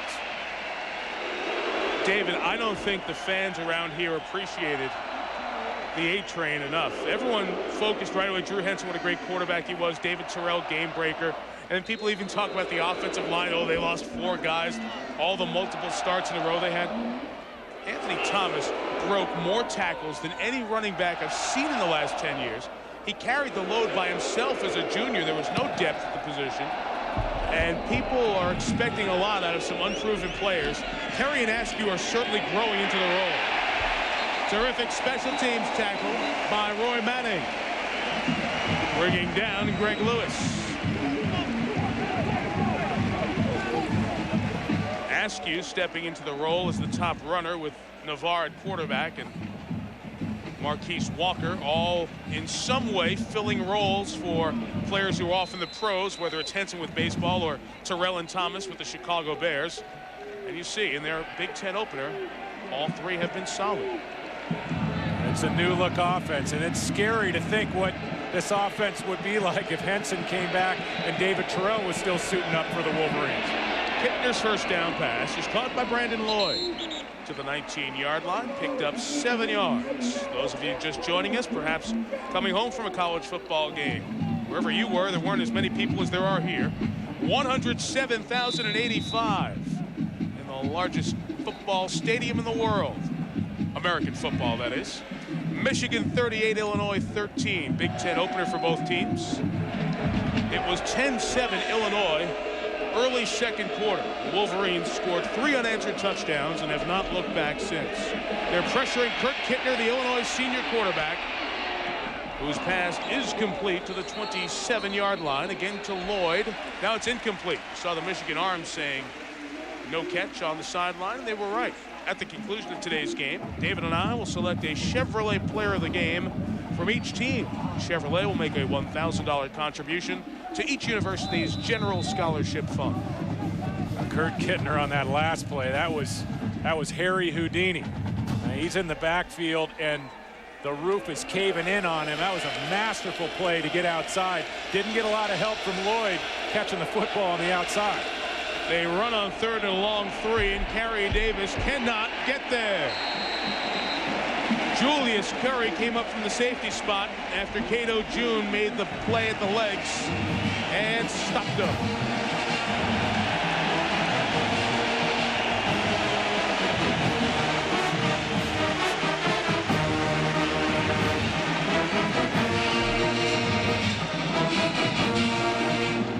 Steve Fitz punting again.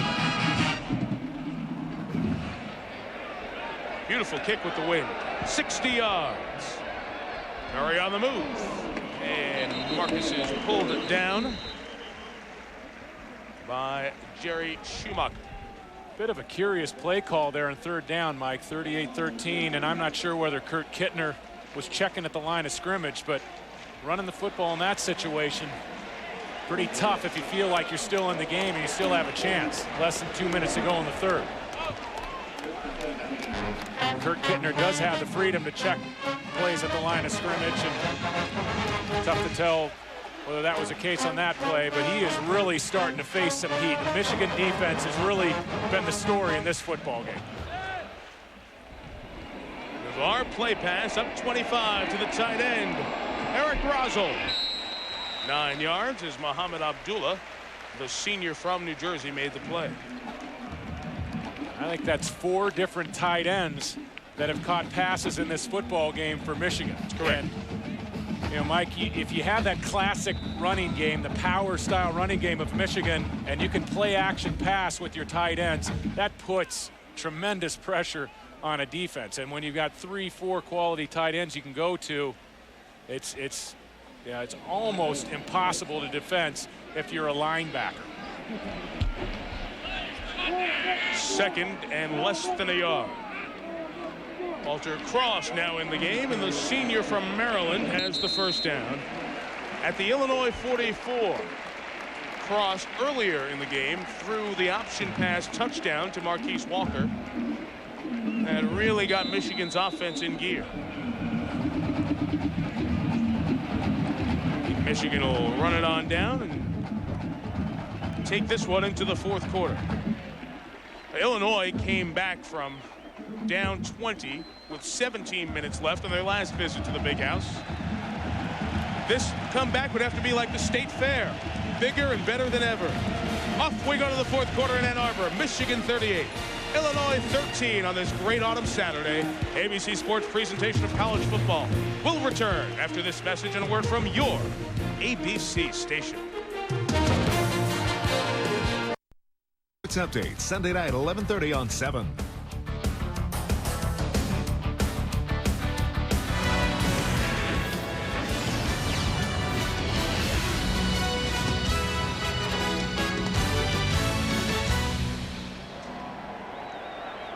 How many generations here in Michigan have been a part of Wolverine football? Over 35 million times that turnstile has turned in the last 75 years at Michigan Stadium. We start the 4th quarter with a Walter Cross carry to the 40. Michigan going for a win 8-0-8 all time here this afternoon. And what the fans here hope would be their first step on the way to a 41st outright or shared Big Ten title. It's pretty good. 122 years of football, slightly less as a member of the Big Ten. The stretch in the early 1900s where Michigan was not a part of the Big Ten. 40 titles. It's just under 1 every 3 seasons. 2nd and 7, and Navarre pass is a screen that Askew can't get to.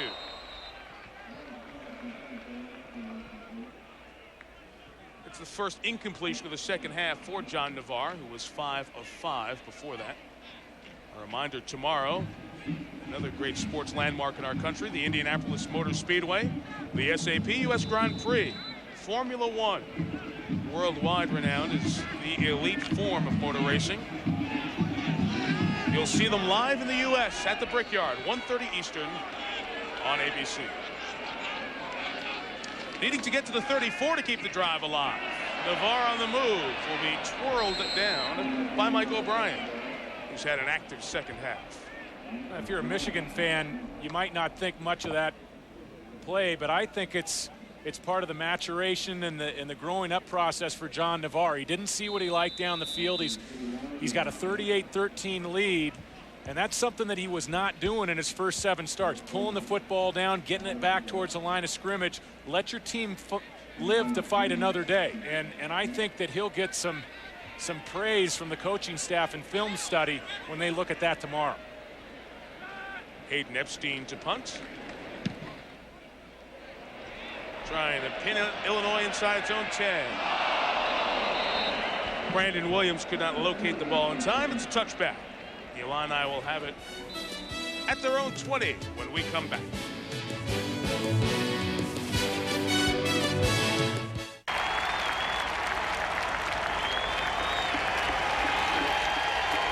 Michigan, Penn State, or Oklahoma, Texas, next Saturday on ABC. You see Ron Turner's Illinois team balanced all year, runs and passes. Obviously, it will be unbalanced today because of the deficit, more passes thrown, but those 24 runs have not done much for Kurt Kittner and company. On first down, Cato June, who's having a very good second half. Second sack to go with the forced fumble, and a couple of tackles in there as well. And the running game was going to be the key for Illinois. Ron Turner made no bones about it yesterday. And those numbers, Mike, really do tell a story, because Kittner has faced a lot of fire in the pocket. Ron Turner's quarterback has not gotten the time today to enable him to play the way he has the last 2 games, last 2 years. Second and 18 run will only gain a yard for Antonio Harris. 3rd and long coming up. Let's check in with John Saunders, Times Square Stadium in New York. Mike, Clemson and Georgia Tech, as you mentioned, it has been a great one over the last 5 years. Travis Zachary, you want to talk about a 2nd, 3rd, and 4th effort, spins into the end zone as Clemson extends their lead now 34-26. Mike. Clemson shocked last week. Great finish to their game with Virginia. Perhaps building to another game like that this afternoon. Clemson holds on there. You'll have Clemson, Georgia Tech, and Florida State all with a loss. Good point. 3rd and 15 toss is incomplete. Brandon Lloyd had some room, but as you see, Kittner couldn't sit in there and throw it. And a nice half of this Michigan defense that has been outstanding here this afternoon. Yeah, you got to love it if you're a linebacker for Michigan and you're getting that type of play up front, because Hobson, Brackens, and Foote have been able to run and hit the quarterback and not always pick up sacks, but they've had Kittner on his back a good portion of this afternoon. Steve Fitz, 9th punt. A penalty marker is down. 12 men on the field. As Michigan was trying to get someone off the field.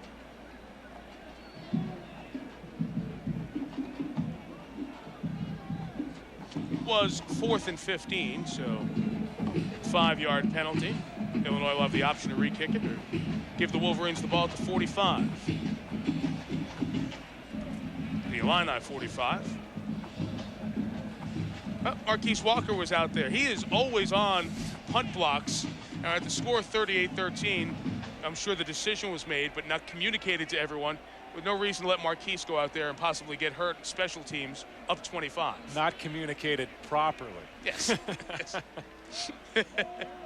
Lloyd Carr's got to be very excited about the way things have gone today, because you look at those last 2 games against Illinois, and we mentioned Michigan 15-1 in their last 16 conference home games here. The only quarterback to come in and beat him, Kurt Kittner, 2 years ago. And the success that Illinois had against this Michigan team last year had to have Lloyd Carr very concerned. But the defensive play today, the play calling by Stan Parrish, some of the big playability of the offense has been the difference. Well, Walker's supposed to be on the field, and he almost got to that one. Julius Curry has really improved the punt returns for Michigan this year. Source of concern for this team from last year, and they worked very hard for a dozen return yards. Wolverines by 25 inside of 12 minutes. For a simple way to keep your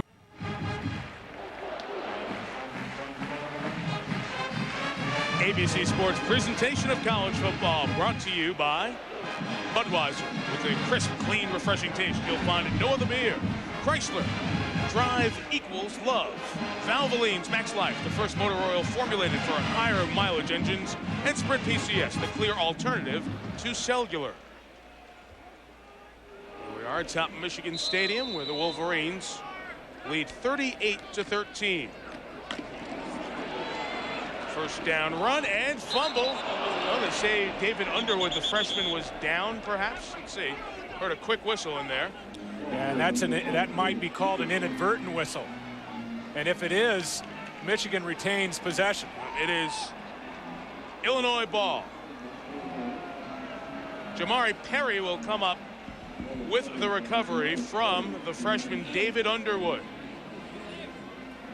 We mentioned the injury to Chris Perry, thus B.J. Askew got most of the carries. Walter Cross in there a bit. They like the freshman Underwood. And here in the opportunity of the fourth quarter to play, turns it over, clearly. That's why you give him the carry when you're up 38-13.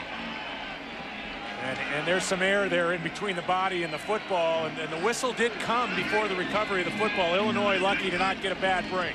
Jeremy Schumacher, the recovery. Here's Kittner pumping and going long for Dwayne Smith. It's incomplete. Coverage from freshman Marcus Curry.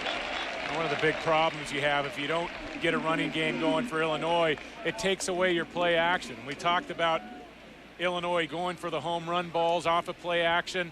The other way they do it, the pump fake. And Kittner about as good in the game at selling that fake as anybody at the college level. Michigan not going to bite on it quite as much when they're up by 25 points, and that's why that play didn't work. Just once it's worked today. 47 yards to Walter Young. Helped set up Illinois' opening field goal. Pass slightly behind Brandon Lloyd. Who missed last season with an injury. Well, in the Ivy today, Yale won, so they have 808 wins now. They have a couple of wins in the early going of the season. With a win here this afternoon, Michigan will have win 808 to keep pace with Yale. The all-time wins, all divisions. Obviously, Michigan, the all-time leader, Division 1A, major college football. We didn't figure that Holy Cross had a great shot to beat Yale today, so Michigan was going to have to win to keep pace. As you were breaking down that Holy Cross tape yesterday, you made that point out. Kittner throws underneath, and Dwayne Smith is tackled by Larry Foote. At the 45, that's 6 shy of a first down. The fourth down coming up.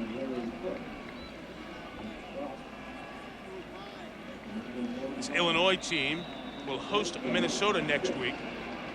That was supposed to be after their bye week. This game was originally scheduled for last Saturday, the 22nd.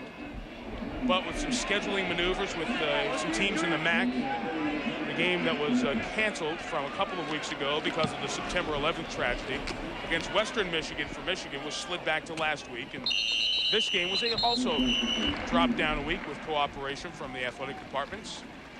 So Illinois will not have an off week until October 27th. And Lloyd Carr's team will be seen on ABC next week at Penn State. Jopa's team lost by 6 at Iowa, and they are now 0-3 on the season. And a big question mark for Illinois. If you go back a year ago, the loss to Michigan, it really sent that team into a tailspin. And Ron Turner's team was not very good in responding after the Michigan loss. Shocked a lot of people. They didn't go to a bowl game, didn't come up with a winning record. First down carry. It's back to Walter Cross, the senior. He works it out to the 14. We're starting to form the opinions of teams. Big Ten 2001. Here's what Lloyd Carr thinks about the league. Trying to figure out who's going to win this thing is impossible to know because it is so balanced. There's good coaching, outstanding rivalries. It's very difficult to win on the road, and yet the teams I think that win some big games on the road are going to have the best chance to win the championship. Well, Northwestern went on at home one today. Purdue went on the road and pulled out one against Minnesota, and Iowa won at home. Those are the teams that are undefeated thus far in overall play, all playing their first conference games today. Wisconsin played out of the league this afternoon. As you get a chance to see what an unbelievable finish Northwestern Michigan State. 4 scores in the last few minutes. Northwestern survives. Here's Iowa's win. Wisconsin out of the league continues to perform well. A lot of pressure on Steve Belisari, but he got the start as Ohio State keeps Indiana winless in Bloomington. And here's Purdue, which kicked the field goal with 1 second left to force overtime, and then got the touchdown and held off the Gophers in the Metrodome to get the victory. Here, Michigan, the most convincing statement in any of the early league games. Well, first down to Marquise Walker. He's over 100 yards in receiving on the day. Walker 6 catches, 108 yards, and on our Pacific Life game summary. Here. Oh, look, the pass of Walter Cross. That touchdown catch by Walker. And B.J. Askew's hard run here in the second half. two of the key Michigan scores. They've scored 5 touchdowns on the afternoon. And this one's whistled down. Somebody on the sideline yelled, "It's about time." Prior to the snap, dead ball, false start, offense. 5-yard penalty, still first down. I'm going to guess that was said on the sideline that has the 13, not the 38. Things can get a little salty when you're trailing by 25. Niners Jets, 9 Eastern. Al, Dan, Dennis, Eric, and Melissa on ABC. That'll be from the Meadowlands in East Rutherford, New Jersey. As San Francisco comes east, a rare 49ers Jets game. The last one played a few years ago, went overtime, and the Niners won. Rosal couldn't hang on, one of the 4 tight ends in the game today, as pass catchers and blockers as well. Well, what do you think of John Navarre? We mentioned at the very top of the broadcast, this is John Navarre's first opportunity, not for just a Big Ten win, but a big win. And do you see a more confident quarterback? I see a more confident quarterback, and it's only natural at home. And also the play he's getting up front from his offensive line. And stats started to get a little bit better here in the second half, and he's still settling into the role. Walter Cross carries to the 22. It'll be 3rd and 10. Remember, Navarre was one of his first 5 here on the afternoon, and kind of settled in as his offensive line gave him some time as well. Well, and this is his 8th start. And I think when you get 7, 8 starts under your belt, you should start to be a quarterback that's picking things up, that's making progress on a game-by-game basis. And I think Navarre is doing that. He still needs to learn to feel things a little bit better in the pocket. He needs to learn to take something off the ball from time to time, put a little trajectory on it, some more touch passes. He still tends to want to throw the ball at one speed, 100% velocity. But I think he's going to be a very good one if you give him some time. At 3rd and 10, quick one to Ronald Bellamy is incomplete. We've probably seen the last of John Navarre here on the afternoon. You know, you talked about, wow, look at Washington losing at Cal in Berkeley by 11. Talk about Navarre. You think of Tom Brady and Brian Griese, Todd Collins, Elvis Gerbach, the quarterbacks who've been in here recently, Drew Henson. Most of those quarterbacks got the chance to start as upperclassmen. Don't forget Navarre's a sophomore. Going to be around for a while, has done some learning on the job. More to come. The return to midfield by Eugene Wilton. Illinois ball at the 50. Halfway through 4th quarter. Illinois down 25. Now it's time for our Chrysler Drive summary. Illinois in the second half has gotten nothing done other than the field goal drive to answer Michigan's 10-play field goal drive. Fumble and 3 punts. The Illini down 25, 7.5 to go, and Dustin Ward, the sophomore from Champaign, will come in as Kurt Kittner's day is done. Ward's pass caught by Cary Davis, the starting fullback, stays in the game. Jeremy Lesueur dropped him. Dustin Ward came in a year ago in the finale for Illinois. Kurt Kittner got knocked out in the second to last game against Ohio State late in that one. Ohio State won at the gun on a field goal, so it was up to Dustin Ward to go into Northwestern, try to come up with a win and send Illinois to a winning season in a bowl game. Didn't work out, although Dustin Ward was pretty good in that game. 20 for 37, had a couple touchdown passes. Sure did. Big offensive numbers. A good arm, too. To Eric McGoey. And he's at the 33. Michigan on its way to moving their record to 3-1. That'll be Illinois' record. The Wolverines lead by 25 here in Ann Arbor.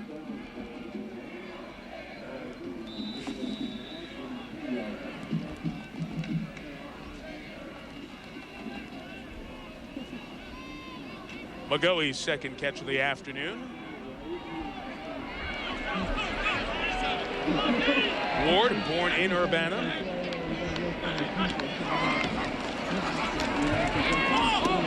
For McGoey, incomplete, and a penalty marker comes in, not from the official in front of the play, but the one deep. Fans always react to that, but sometimes the official close by is screened out by the bodies, and some pushing and shoving is better seen from far away. I think the officials were, actually the fans were a little disturbed because the flag came so late. Because he had to throw it 30 yards. You know. His arm isn't what he used to be. Now McGoy on the outside, getting off the bump coverage, and LeSueur is holding on a bit there, a handful of jersey, and that is a good call. Even if it comes late, if it's the right call, it's a good call. And good work, teamwork by the officials. This officiating crew has done a fine job today. It was point of contention from last year's game in Champaign that Michigan rallied to win. Ward's pass is complete to Aaron Moorhead, whose dad, Emery Moorhead, was in the NFL for many years. Second catch for the junior. And I think a pretty good decision by Ron Turner to take Kittner out. He's got a big conference schedule awaiting him. You don't want to get Kurt Kittner nicked up. Kittner's had some injury problems in the past.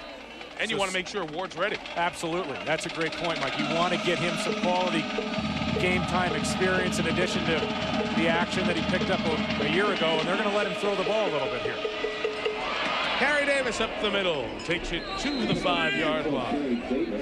Illinois was very impressive, winning at Cal 44-17. Beat Northern Illinois by 5 at home, beat Louisville by 24 last week. But as they've come into Michigan Stadium on as good a Saturday as you could have for a college football game, Illinois went up 10-7. Since then, it's 31-6 home team.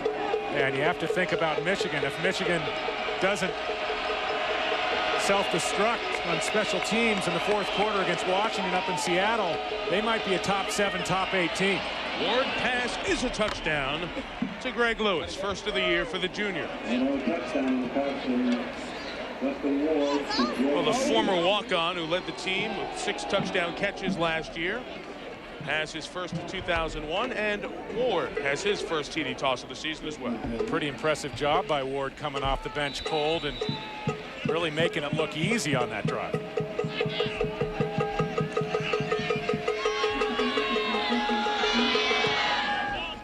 Well, the kicking's been just fine today. Christofalakis has made both of his extra points and both of his field goals. 18-point Michigan lead. My guess would be an onside kick might be coming up when you come back.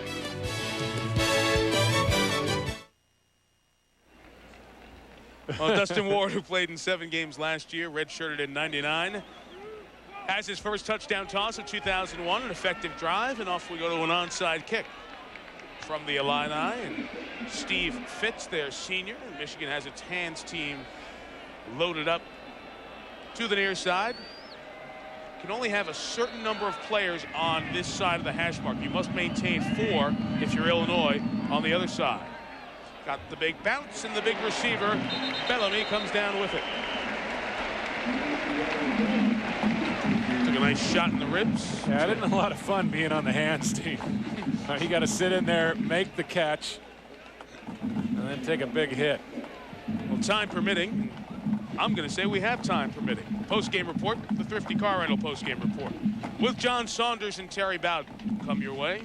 Scores and highlights of an action-packed day. Recap the crazy day in the Big Ten, where a grand total of 14 points decided the other 3 conference games today.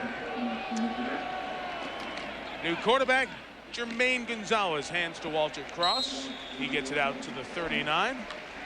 And speaking of John Saunders, here is the talented Canadian in New York. Yes, talented in many, many ways. Georgia Tech facing Clemson, proving they all have talent as well. Sidney Ford, 10 yards out, goes in. The 2-point conversion attempt is no good, so right now it's 38-34. Oh, by the way, Barry Bonds has just hit home run number 69, and speaking of Canada, that's where he gets his bats, from just outside Ottawa. That good maple wood, which is the difference, huh? Not the maple leaves, but not the maple leafs, but the maple wood from Canada. Will that be something if he comes up with the record? I'm telling you. You know, he can do it tomorrow. His first down run by Walter Cross. He could do it tomorrow. He might do it today. Who knows? But he could have 70 homers with a week left in the season. Phenomenal. Well, Jermaine Gonzalez has been in the game for 1 snap before this series, and when we look back, it might be the key play of the game, the toss back from Marquise Walker to Gonzalez that moved Michigan down the field for its opening touchdown. Talk about a well-designed play. They had a little picket fence set up down the sidelines, and That really did turn the tide. Walter Cross carries again. Gonzalez won the #2 quarterback job at Michigan from Spencer Brinton, who was a quarterback at San Diego State, then went on his Church of Latter-day Saints Mormon mission. His comeback has been rusty, so Gonzalez, the more athletic quarterback, won the job. Got his first action in the final drive against Western Michigan last week.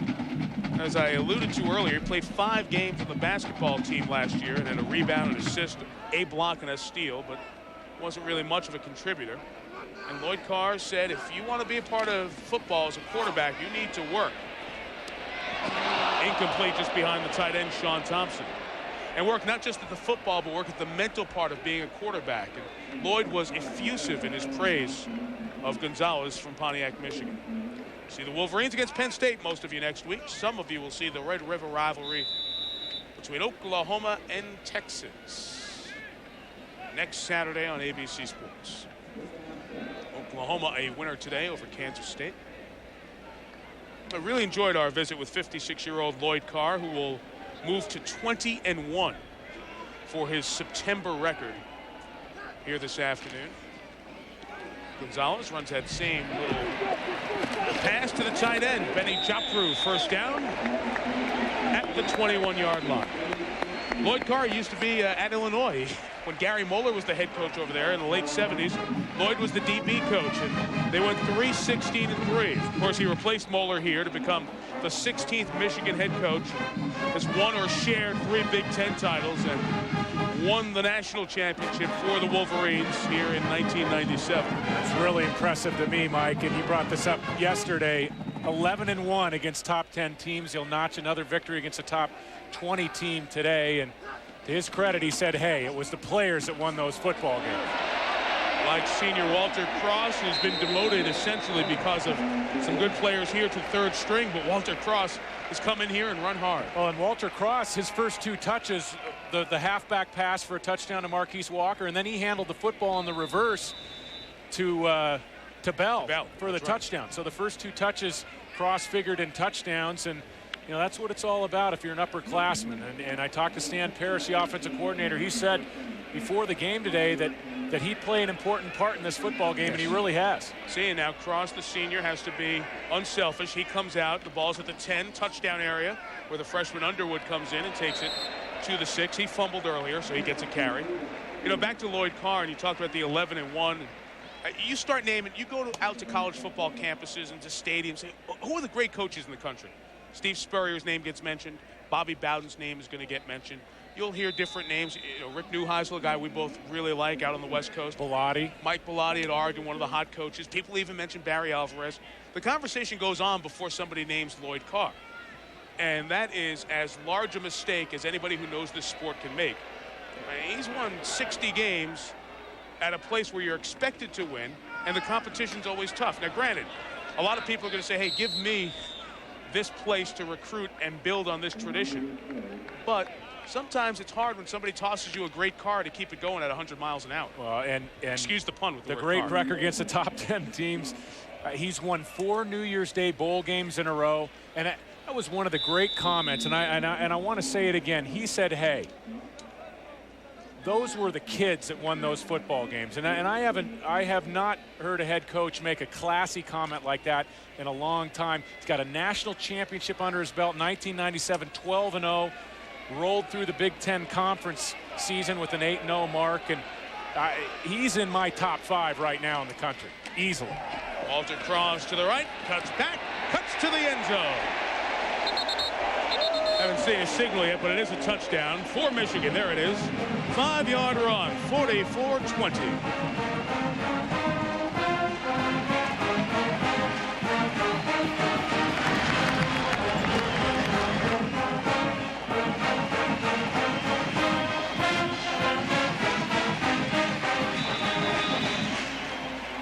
If anybody in the band needed to practice Hail to the Victors, they've had plenty of opportunities here this afternoon.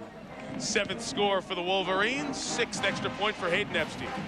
45-20. Hail to the Victors on this Saturday afternoon. These fans only will be in the Big House once more between now and November 10th. Homecoming against Purdue on October 13th. Michigan will go to Penn State next week. They have a week off after the Purdue game here. Back-to-back road games at Iowa and at Michigan State.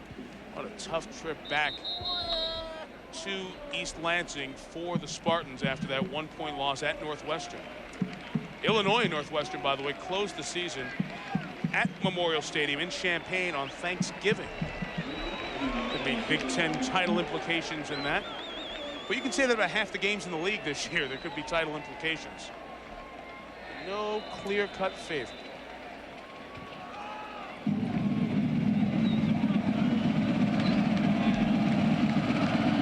Peyton Epstein kicks it for Michigan. And drifting back, Eugene Wilson will bring it out. His return to the 18. John Saunders keeping an eye on a bunch of closer games. John, what's going on? Well, Mike, the Clemson-Georgia Tech game has been as advertised. Woody Dantzler, this is a 4th down and 13 yards to go. He's got to have this.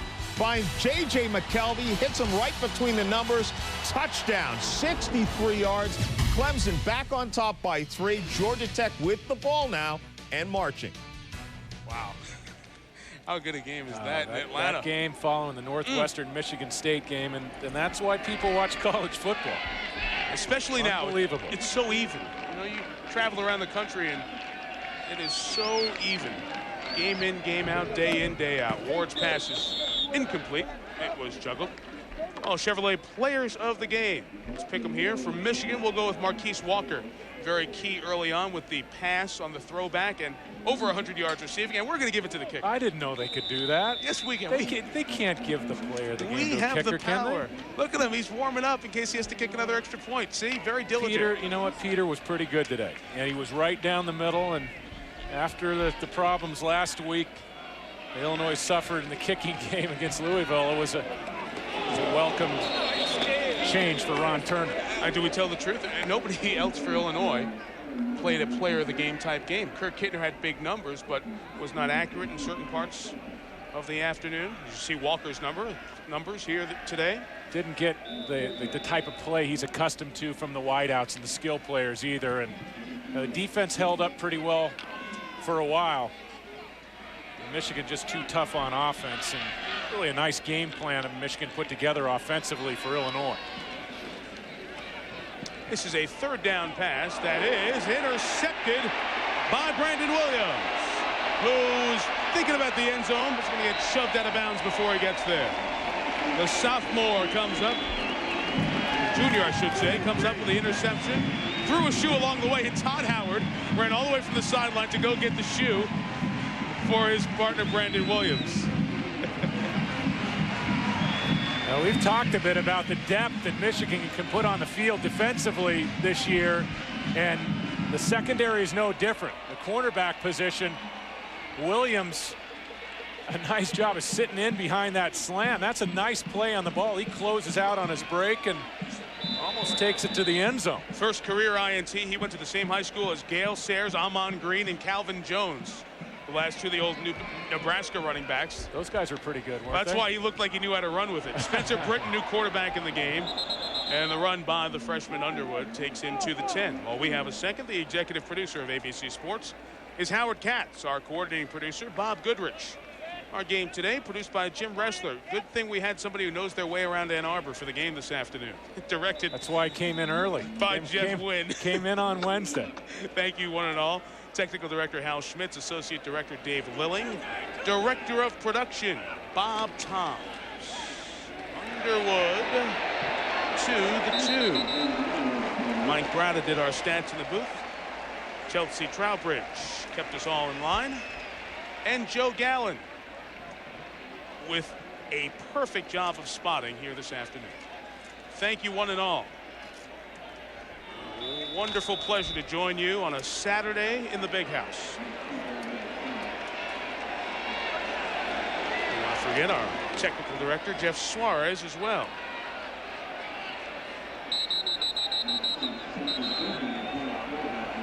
Underwood is stopped just shy of the 2, and I think Michigan will call it a day right here at 45-20 for a final score.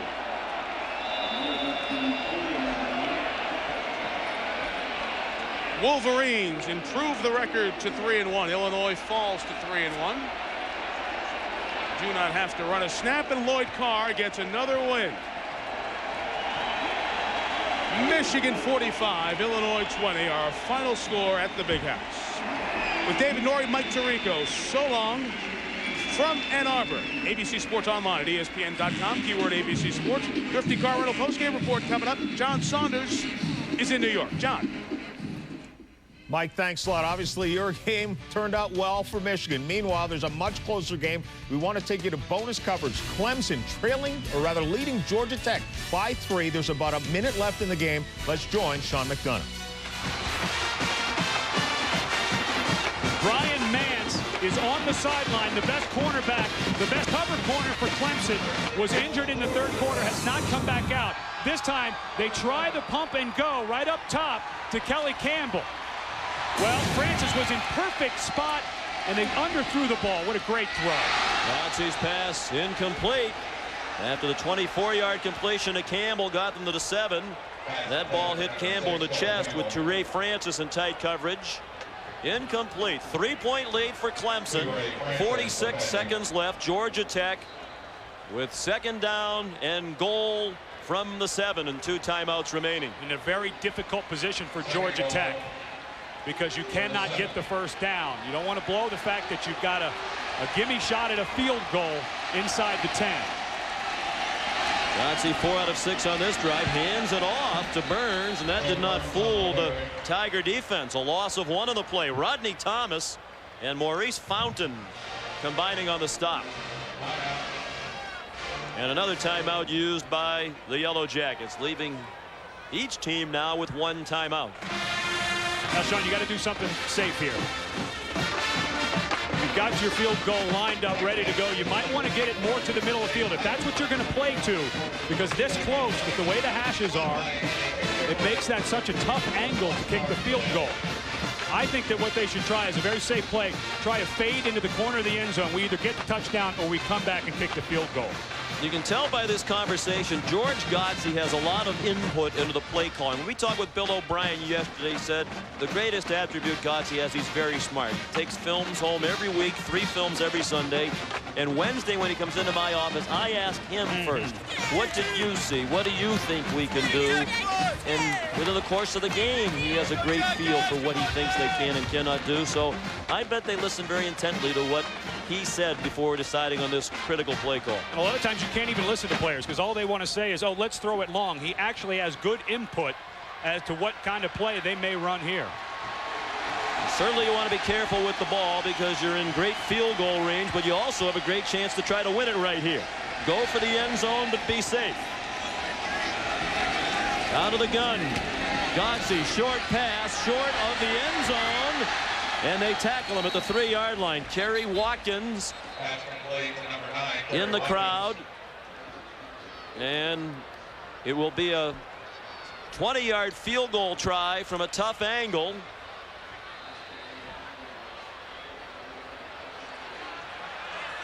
Bear in mind one fact. Manger has never missed an extra point. And a 20-yard field goal is the equivalent of an extra point, except you don't kick it from this angle. But he has the all-time ACC record for career extra points. Sean, I was in college when the NCAA moved in the uprights to what they play in the NFL. Well, all of the coaches said that they also wanted the hashes moved in for just this purpose, because when the ball is on the right hash inside the 10-yard line, it becomes a very difficult angle for Manger to get this ball through. If you could see the angle from which he has to kick, that you take 18 feet 8 inches, turn it sideways, it looks like it's about 7 feet wide from where he'll be kicking. He's 2 for 2 today in extra points, so he's made 109 in a row. He's never missed an extra point. The only difference, as we point out, the angle now, obviously, and it's a big difference.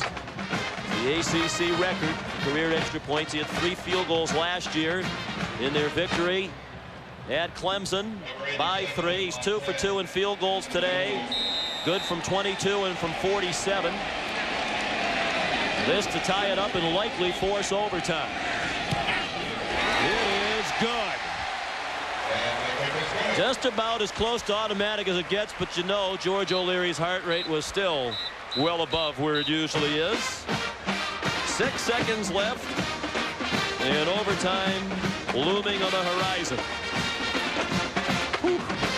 And here we go again. A Clemson-Georgia Tech game coming right down to the wire, but with 6 seconds left. And Woody Dantzler, we've already seen some of the things that he's able to do in impossible situations.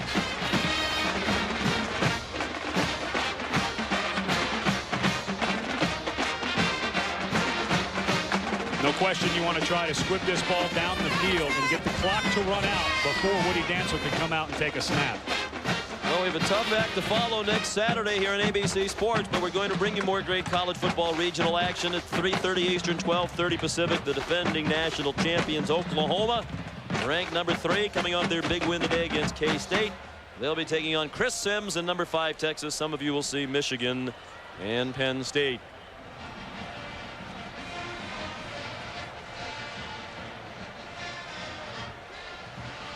Luke Manger now try to squib this down around to the 30-20-yard line of Clemson.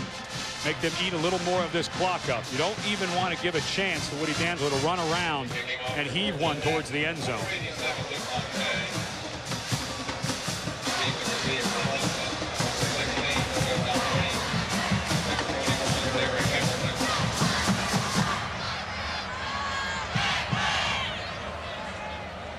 For the second year in a row, both Clemson and Georgia Tech have scored in the last 2 minutes. Georgia Tech with a field goal seconds ago, and they had a great chance to score a touchdown. The field goal tied it. Derek Hamilton on the last play of regulation, tackled at the 21-yard line. We'll be back with overtime from Atlanta right after these messages.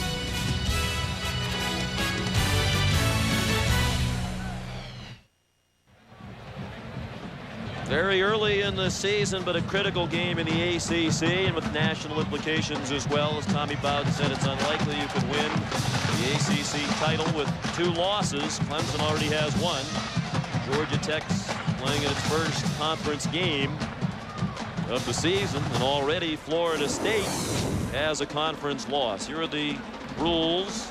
It's not sudden death. Each team guaranteed at least 1 possession. Every possession begins on the opposing team's 25. You're on offense, just play regular football from the 25 in. All right, man, here's the way it's going to work. Score a touchdown. The team on defense knows what it has to do, so that's why. Whether they want the ball first or to be on defense first.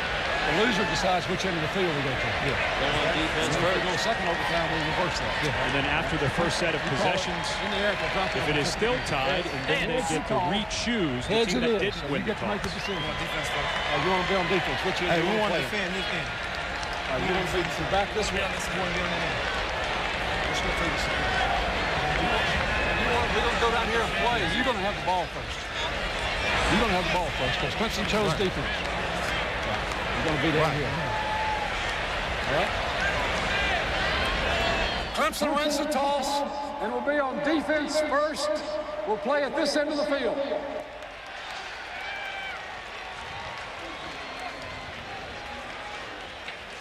ABC Sports coverage of college football will return after this message and a word from our local station.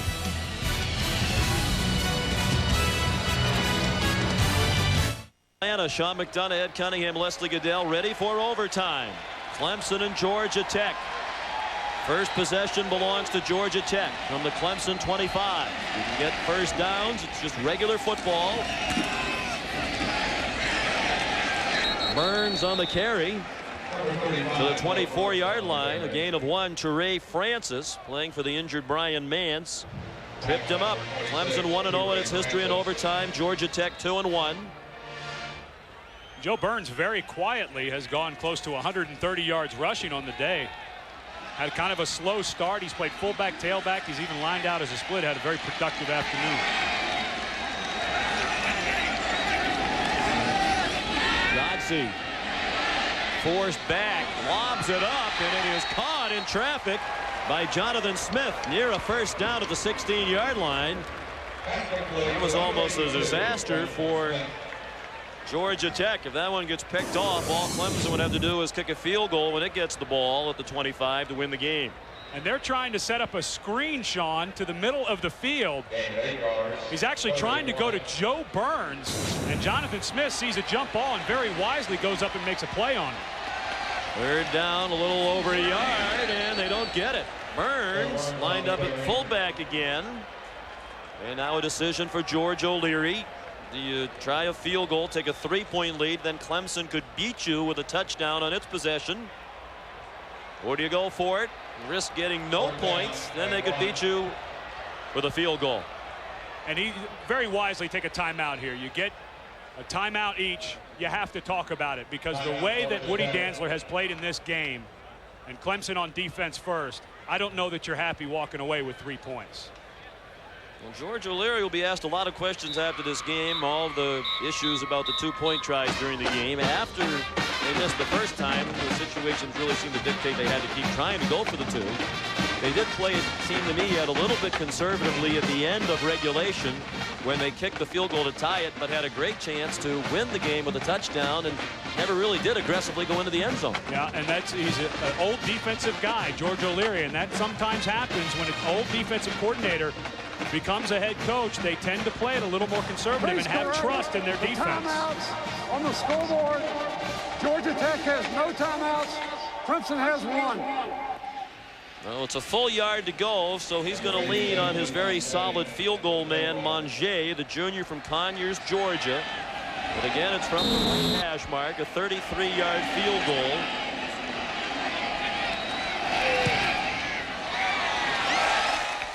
And it is good.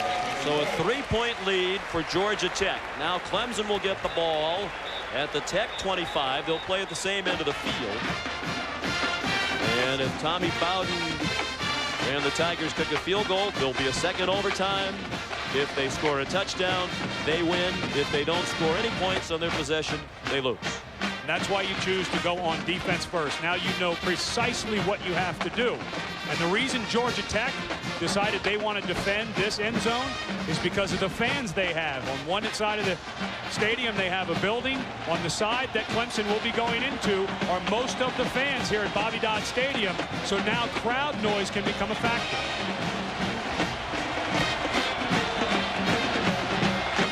The kicking game for Clemson not quite as solid as Georgia Tech's. Zachary on the swing pass got leveled at the 21-yard line by Ricardo Wimbush, the junior from Blakely, Georgia.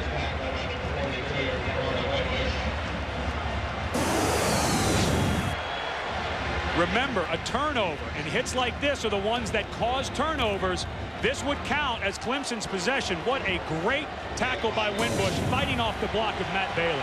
They turn it over, game over. 2nd and 6. Out of the gun, inside handoff. Bernard Rambert to the 20, and that's all. Aaron Hunt, the sophomore, is the field goal kicker for Clemson. He came around toward the end of last year after a shaky start.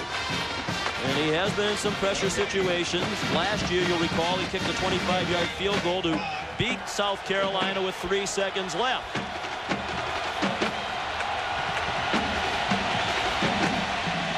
Remember, Clemson, all they got to do is pick up the first down to keep this thing going. 3rd and 5 for the first down. And it is caught. A terrific catch by McKelvey right along the 15. They will spot it on the yard line to give him the first down. Tremendous catch by J.J. McKelvey, who had the electrifying 63-yard touchdown earlier on 4th down and 13 when it appeared to be coming down to that one last-ditch play for Clemson. Things looking so much better right now for Tommy Bowden, because on the 15, get inside the 5, you pick up another first down.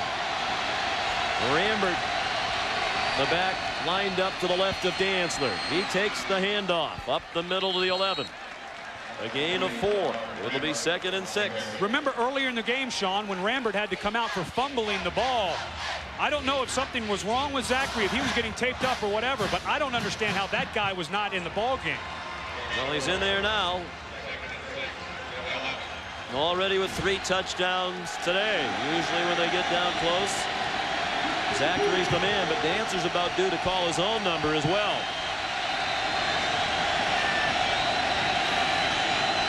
Dancer looked to the sideline, might have changed the original play call.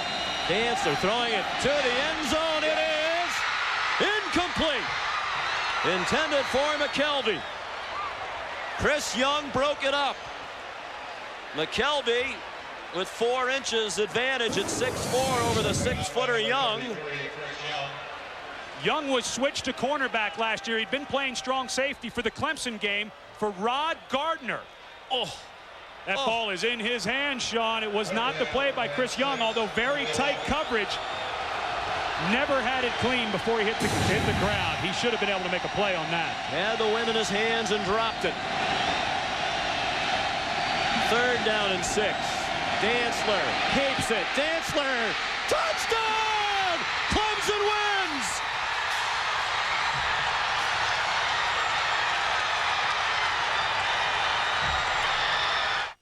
He loves football because you do.